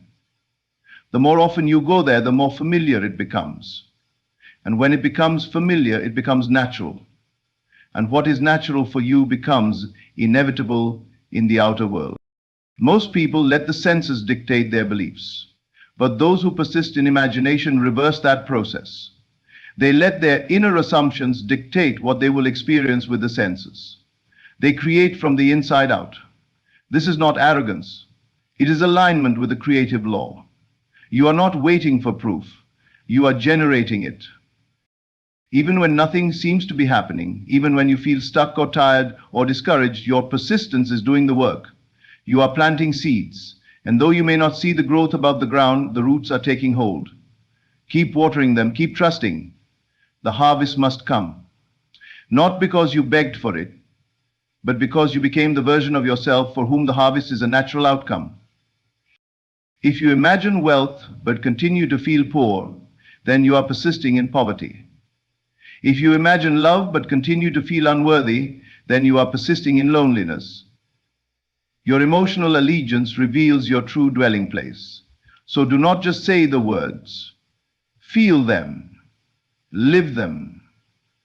Make the assumption your home. There is no punishment if you slip. The law does not judge, it reflects. So if you fall into doubt, gently return. No guilt, no fear, just return. Each time you do, you strengthen the new pattern. Each return is a statement of faith. Each act of inner loyalty moves you closer to embodiment. You are not trying to make something happen. You are allowing something that already exists in imagination to express itself in form. The more you persist, the more you merge with that version of yourself. Eventually, the line between imagination and reality disappears, and what once seemed impossible becomes your everyday experience. Persistence is not about being perfect. It's about being devoted.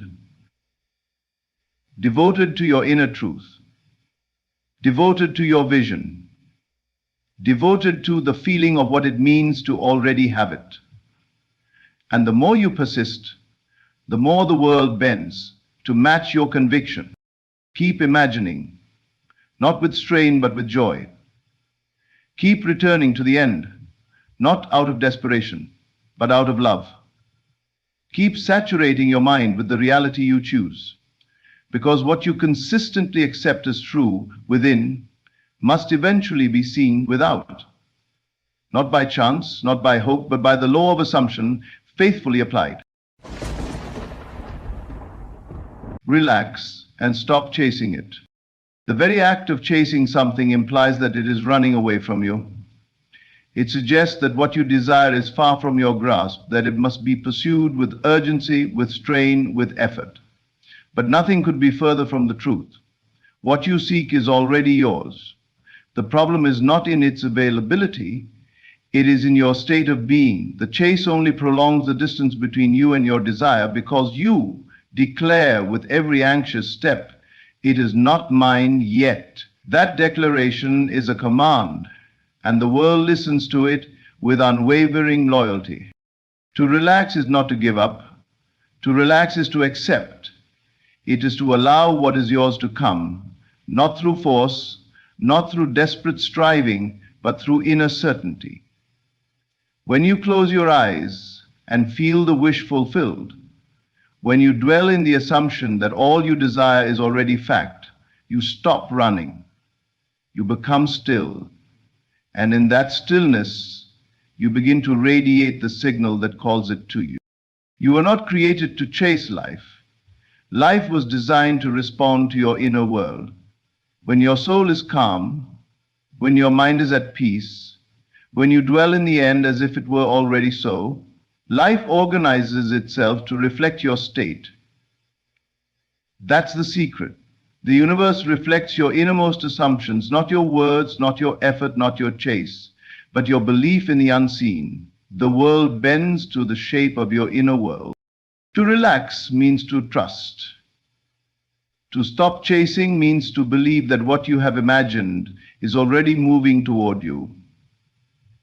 It means letting go of the illusion of control and recognizing that your inner state is your true power. When you try to force things, you are declaring separation, you are affirming lack. But when you assume the feeling of the fulfilled desire and rest in it, you are declaring union, you are affirming abundance. You do not need to convince the world, you only need to convince yourself. That is where the true work lies. You can work tirelessly and still delay your desire if your inner state is filled with doubt. But one moment of pure assumption, one moment where you see it, feel it, and rest in it as truth, is more powerful than a lifetime of effort. Your outer reality is simply the echo of your inner convictions. You need not shout to be heard. You need only whisper it to your soul. Imagine what you want and feel as though it is already yours. Not tomorrow, not one day, now. The chase ends when the belief begins. The search ends when the knowing arises. You cannot force what is already yours. You can only accept it. Relax. Breathe. Let the tension dissolve. Let the urgency melt away. Let the mind fall quiet and the heart awaken to the truth. You are the creator of your reality. Your assumption is the seed. Your calm is the soil. Your belief is the sun. The harvest does not come by running through fields, but by trusting that what you planted must grow. Stop chasing. Close your eyes and receive. It is yours, not because you earned it through struggle, but because you dared to believe. The moment you begin to chase something, you declare with your entire being that you do not have it. Every step you take in pursuit of that desire is a subtle yet powerful affirmation that it is missing from your life. This is not merely about words or intentions, it's about the deep vibration you carry within. When you chase, you project lack. When you run after something with anxiety, with urgency, with the mindset of I must get this, you create a state of resistance within yourself. You are saying, it is out there and I am here and there is a gap between us.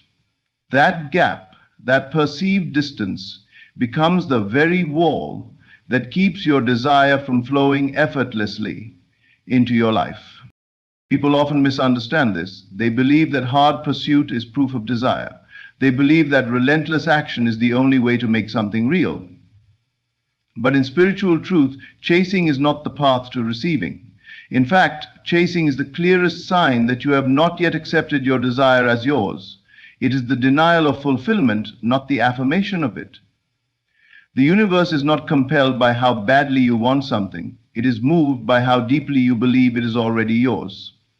When you chase, you radiate an energy of desperation. Desperation communicates fear, and fear always signals the absence of faith. It is impossible to be in faith and in fear at the same time. One cancels the other. The laws that govern creation do not respond to your words or your wishes. They respond to your inner state. And that state is always being broadcast whether you are aware of it or not. You can affirm abundance with your mouth and still radiate lack with your heart. You can visualize success and still carry an energy of unworthiness. You can pray for love while simultaneously believing you are not lovable. It is this contradiction between your conscious desires and your subconscious assumptions that keeps your manifestation just out of reach. Chasing something, even if it looks like determination on the surface, is often the evidence of this inner contradiction. To chase is to say, I do not have, and when you say that long enough, the world believes you. The mirror of life reflects back exactly what you project into it. You look at your current situation and you see absence. You see what's missing, what hasn't arrived, what hasn't changed, and then you act based on that observation. You try harder, you push more, you chase the thing with renewed intensity, thinking this effort will bridge the gap. But all you've really done is reinforce the belief that the gap exists. Chasing is a restless state. It is fueled by the idea that fulfillment is separate from you, that it lies somewhere in the future. But what if it didn't? What if the very thing you were chasing was already within reach, waiting not for more movement but for more stillness? What if the only thing delaying your desire was your refusal to believe that you could stop running? You must understand that your desire is not ignoring you, it is not hiding. It is responding to the message you are constantly sending it, and the most powerful message you can ever send is not, I want this, it is, I already have this. When you stand still in that truth, the energy shifts. Your being begins to align with the end, not the means. Your mind becomes quiet, your soul becomes open, your heart becomes a magnet, not a force. And in that stillness, in that sacred non-action, things begin to move in your favor, not because you chase them, but because you stop chasing. The chase creates resistance. It is like trying to hold water with a clenched fist. The tighter you squeeze, the more it slips away. But when your hand is open, relaxed, receptive, the water rests in your palm. The same is true with life. The more you clench, the more you control, the more you force, the more your desire escapes you. But when you surrender the chase and return to a calm, assumed faith, life responds with favor. What was running from you turns around. What was hidden becomes visible. What was delayed finds a clear path. Chasing is not faith. Chasing is fear, wearing the mask of ambition. It's the fear of not getting what you want, dressed up as determination. It's the fear of being left behind, covered in the appearance of persistence. But your spirit knows better. Deep down, there is a knowing that what is truly yours cannot pass you by, and in that knowing you find rest, you find peace. You find the courage to stop running, to stop striving, to stop grasping, and to begin dwelling in the assumption that it is already done. You do not have to chase what belongs to you. The flower does not chase the sun. It simply turns toward the light and blooms. The ocean does not chase the shore. It rises and falls in its rhythm, knowing the shore will meet it. So too must you return to your rhythm, the rhythm of trust, the rhythm of belief, the rhythm of surrender. When you return to that place, you no longer seek from a place of lack. You no longer act from a place of need. You begin to live as if the thing has already arrived, and in doing so, you make space for it to do exactly that. Chasing keeps you busy, but it does not make you magnetic. Chasing keeps you tired, but it does not make you worthy. Chasing keeps you focused on the future, but it robs you of the power of the now. And the now is the only place creation ever truly happens. To manifest is to dwell in the end as if it already were, not to exhaust yourself on the journey, trying to prove you're ready. Your readiness is not in your effort, it is in your alignment. It is in the moment you say quietly but confidently, I don't need to run after it, I already am it. That is when the chase ends. That is when the resistance dissolves. That is when life begins to return all that you have been longing for. Not because you pursued it, but because you believed. Creation begins in the unseen. Before anything appears in the physical world, it exists first in the realm of assumption. What you assume to be true within yourself becomes the foundation upon which your reality is built. Most people believe they must see it to believe it.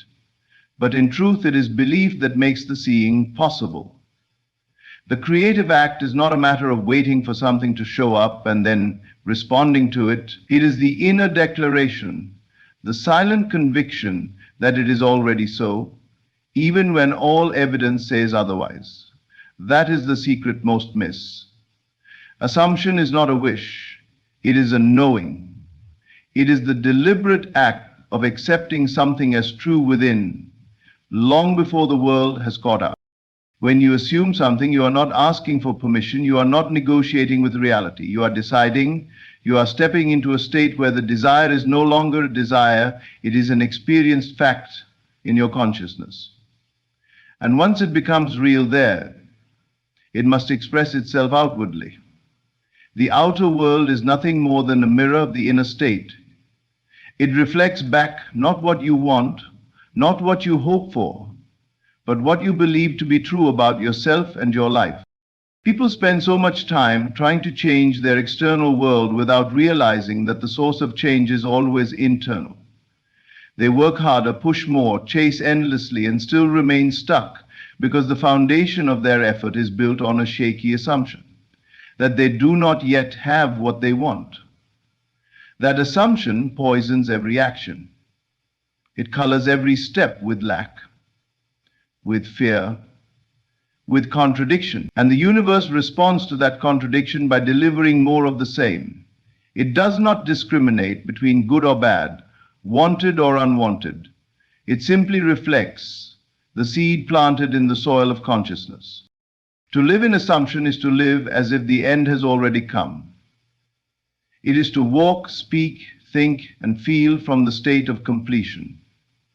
This is not imagination for the sake of fantasy.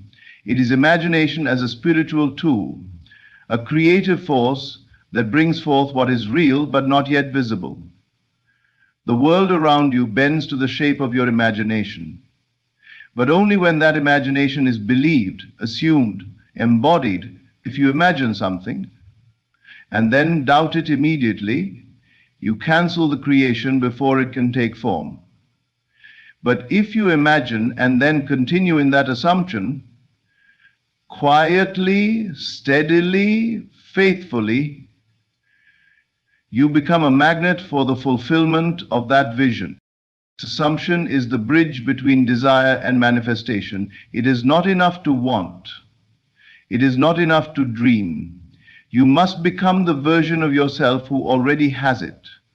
You must occupy that state so completely that it becomes second nature.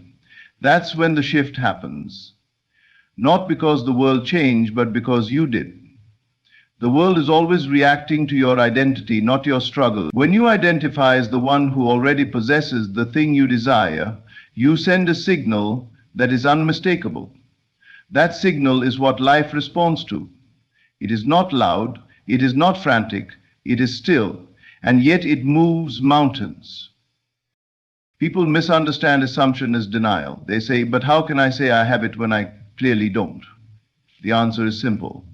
You are not lying to yourself. You are choosing to believe the higher reality.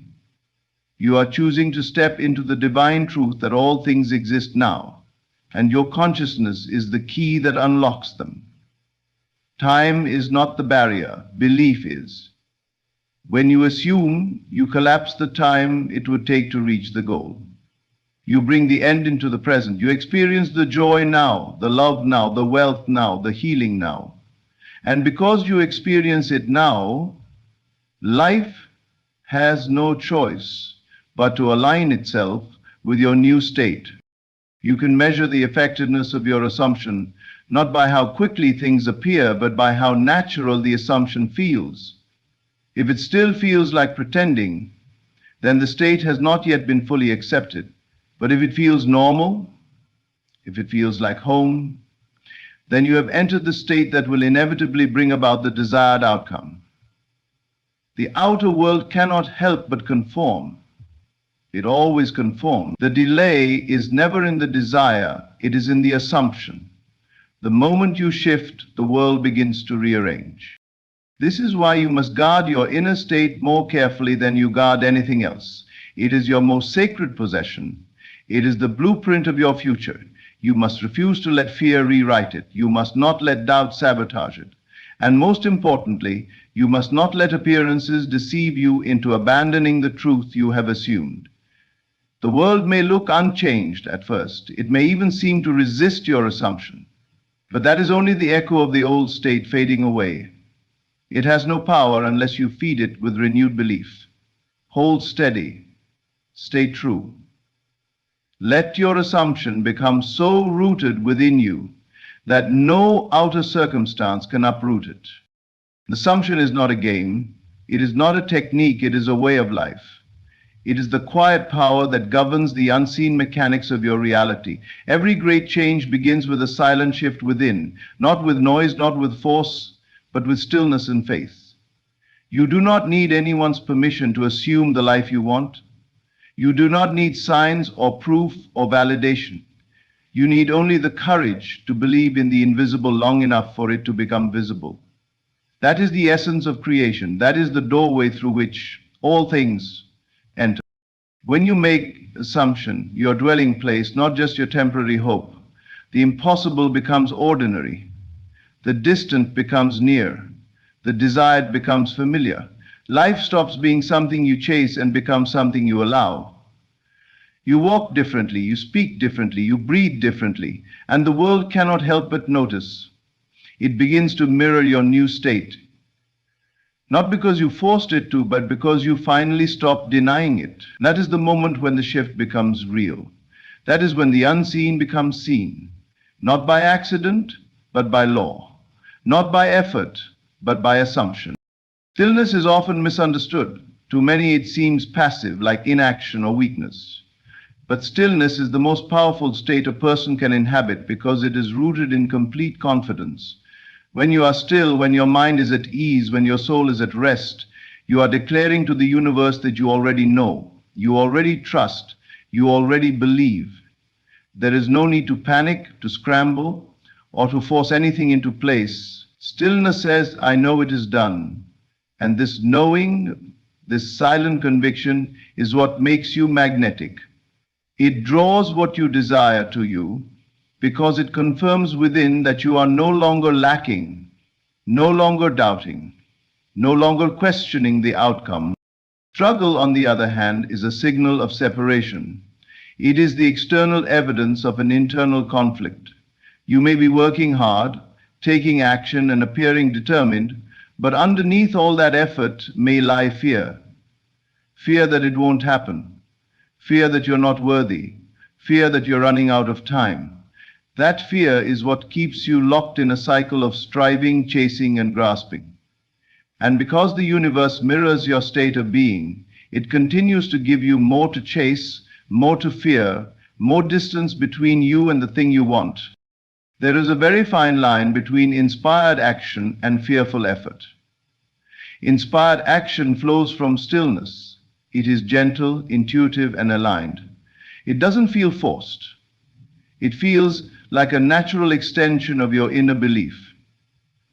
When you act from this place, things move easily.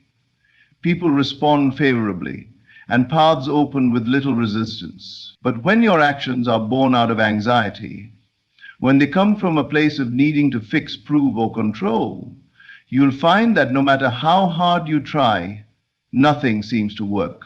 Doors remain closed, opportunities fall apart, relationships grow strained. That's because struggle emits a frequency of desperation. And desperation never attracts what you truly want, it only reinforces the absence of it. You were not created to strive endlessly. You were not meant to be in a constant state of tension, always trying to pull life toward you. Life already wants to move toward you. Life already wants to give to you. But it can only do so when you become receptive. And you become receptive when you are still. Stillness does not mean doing nothing.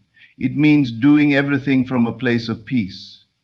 It means acting without fear, speaking without doubt, and moving without resistance. It is the state where your faith is greater than your fear. Your trust is stronger than your need to control.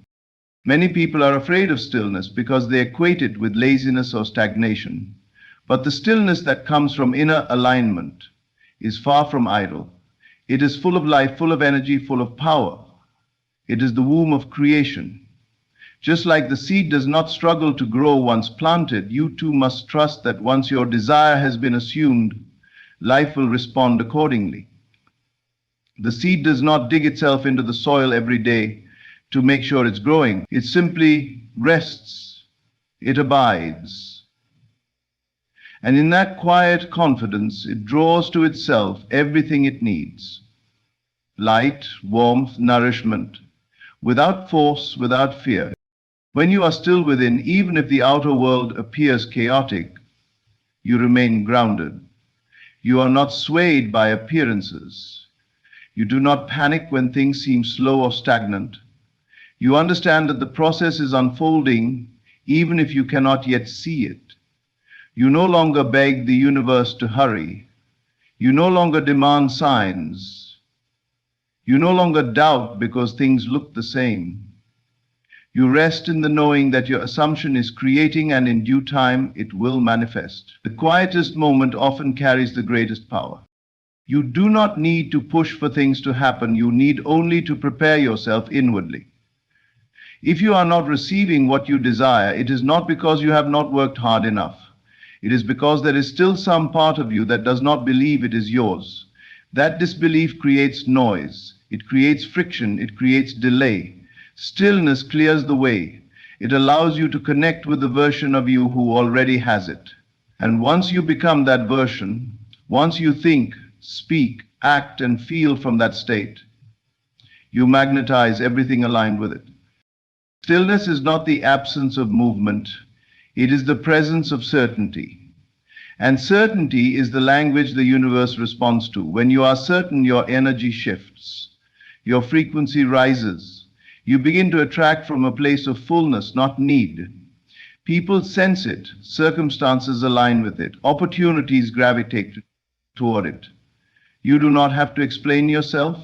You do not have to defend your vision. You do not have to convince anyone of what is coming. Your stillness becomes your declaration. It becomes your power. It becomes the force that quietly draws all things to you without you having to chase them. Imagine two people standing in a room. One pacing back and forth, constantly checking the clock, anxious for something to arrive. The other sitting calmly, smiling, confident that what they desire is on its way. Who do you think receives faster? The one who is restless communicates that they're unsure, that they don't believe it's really coming. The one who is calm has already welcomed it in their spirit, and so life has no resistance to bring it forth. This is why struggle delays. It keeps your attention fixated on what you don't yet see, on what isn't working, on what might go wrong. It pulls your awareness away from the end and drags you back into the middle.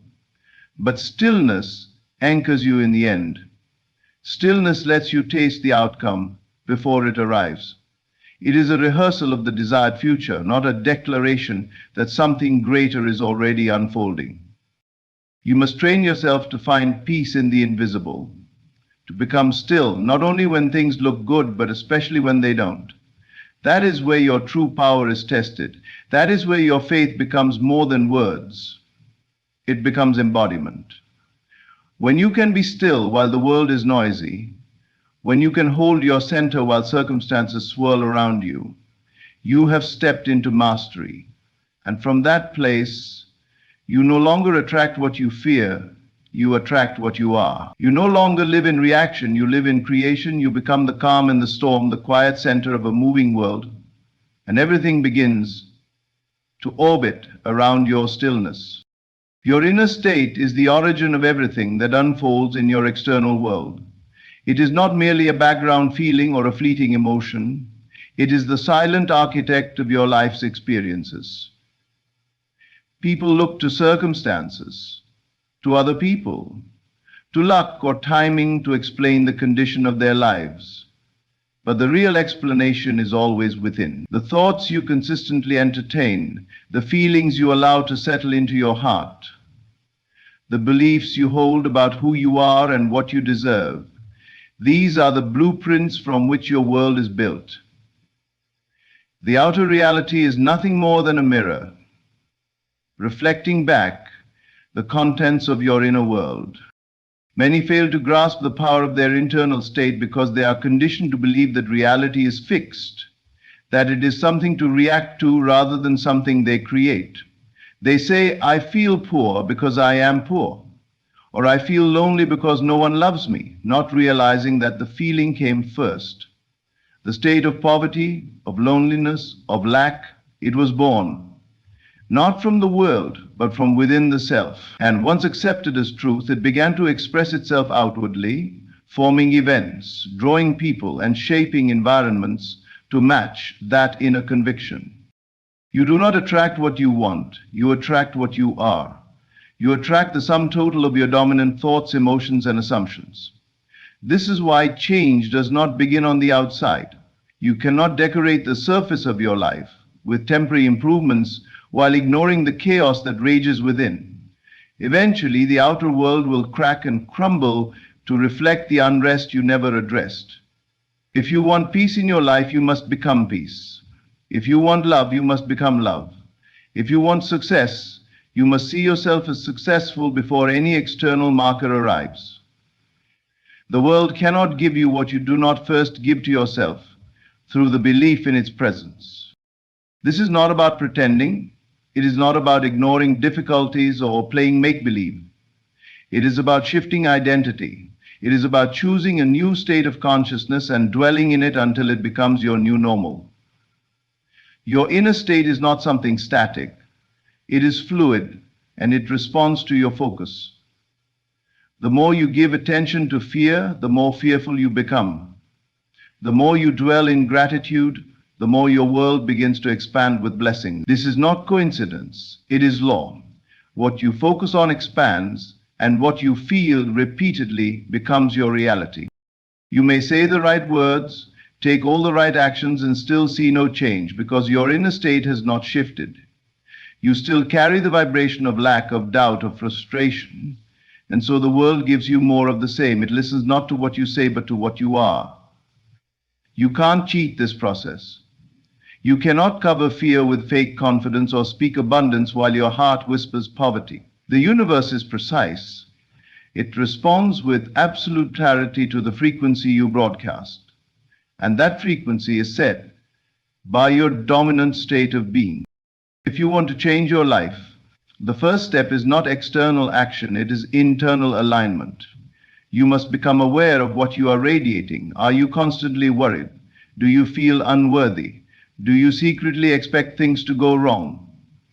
These states, though subtle, are powerful.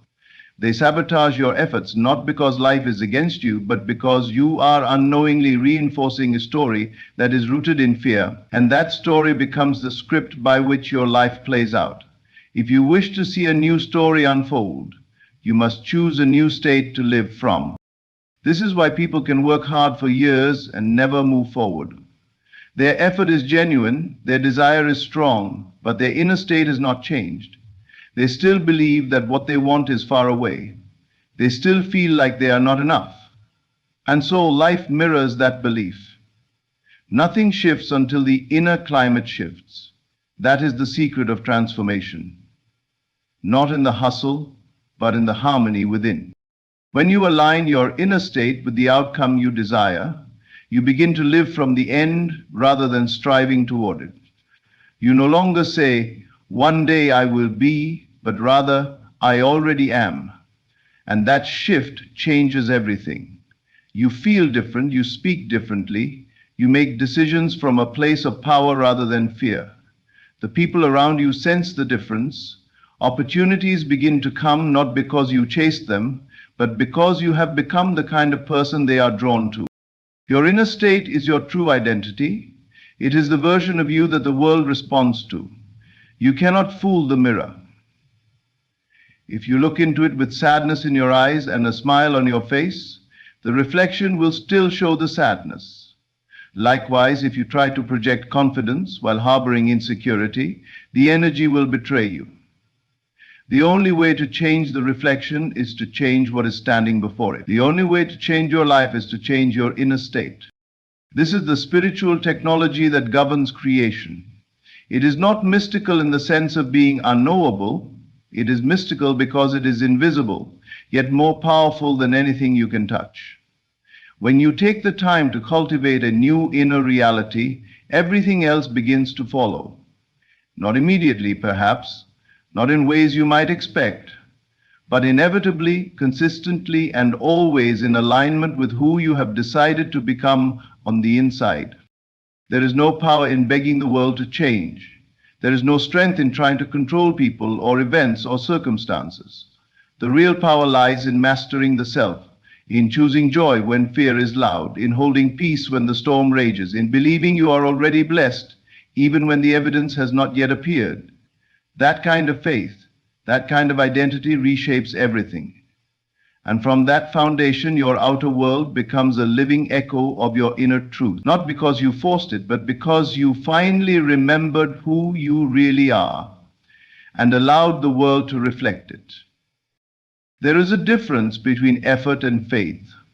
Effort often arises from fear. Fear that if you don't act now, everything will fall apart. Fear that if you don't take control, your desire will never manifest.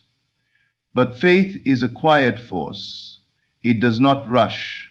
It does not panic. It does not demand proof. Faith sits calmly, knowing that what it has imagined, what it has assumed, must come to pass. This kind of faith is not loud or dramatic. It is subtle, unshakable, and anchored in truth. When you carry that kind of faith within you, you no longer feel the need to chase, to beg, or to force outcomes. You understand that everything you are meant to receive is already on its way, not because you strained for it, but because you trusted it. Receiving requires stillness, not striving. When your heart is truly open, when your soul is aligned with what you've assumed, you stop looking outward for confirmation. You no longer check the clock or the calendar wondering when it will arrive. Instead, you begin to live as if it has already arrived. You carry the energy of someone who has already received. That energy, subtle and invisible, is what draws all things to you. The world is magnetized to the person who believes, not the one who tries to prove, not the one who needs constant reassurance, but the one who simply knows. You cannot force what you don't yet believe you deserve.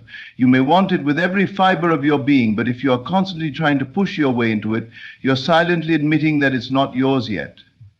That admission, though quiet, is powerful. It speaks to the universe with more volume than any prayer or affirmation. It says, I am still waiting. But the one who understands how creation works no longer waits.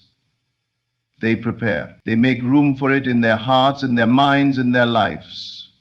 They walk through the day not in hope, but in possession. You must remember, force comes from fear, but faith comes from knowing. And knowing is what changes everything. When you stop needing to see results in order to believe, and instead believe first, you unlock a power that cannot be shaken by delay. Your current reality becomes irrelevant because you are no longer living from it, you are living from the state of fulfillment. And because that state is now your dwelling place, life begins to mirror it. There is great courage in not reacting to the absence of what you want. It takes strength to remain calm when nothing outside is changing, but you've changed on the inside. That is the essence of faith. Not in theory, but in practice. It is choosing the inner reality over the outer appearance. And that choice, though often difficult, is where all creation begins. When you trust the unseen more than what is seen, when you give your energy to the assumption rather than the evidence, you shift everything. This is why trying harder is often the very thing that blocks your desire. When you're trying, you're broadcasting a message of lack. You're saying, I don't have this yet, and I need to do something to get it. That message may be unconscious, but it's always received. The law does not respond to your effort, it responds to your state. And your state is most powerful when it is still, when it is certain, when it is anchored in the belief that it is already done. Receiving is not passive, it is intentional, it is not lazy, it is aware. When you truly receive, you are not just sitting and waiting. You are preparing your life around the assumption that your desire has already arrived. You make decisions differently. You speak differently. You feel differently. There is no need to prove anything to anyone, including yourself. You are not convincing, you are confirming. And in that confirmation, the world around you begins to shift. Consider how a person behaves when they know something wonderful is coming. They don't panic, they don't pace, they don't question every detail. They simply live in joyful expectation. That is the energy of true receivership. It is not found in the effort to manifest, it is found in the awareness that it is already yours. And because it's already yours, you don't chase it, you create space for it. You align your thoughts and emotions with it. You celebrate its coming before it arrives, because in your heart, it already has. The paradox is that the more you chase something, the more you keep it away. Chasing affirms separation, but receiving affirms unity. It says, "This belongs to me, and I will welcome it when the time is right." That posture of trust opens doors that force will never open. It softens resistance. It quiets the noise. It brings you into harmony with the flow of life. And in that flow, everything begins to move on your behalf. Do not underestimate the power of resting in faith. It is not weakness, it is not avoidance, it is the highest form of trust. It says to the universe, "I no longer doubt." That declaration, though invisible, is louder than any desperate action. It is a signal of surrender, not to fate, but to the truth of your assumption. You are not giving up. You are allowing. You are rising. You are rising. Rising into the version of yourself who already has what you once longed for. The greatest manifestations do not come to those who push the hardest. They come to those who believe the deepest. Those who carry the inner conviction that their desires are already done, already answered, already delivered in the unseen. They live as if the world has no choice but to comply with their inner vision, and so it does.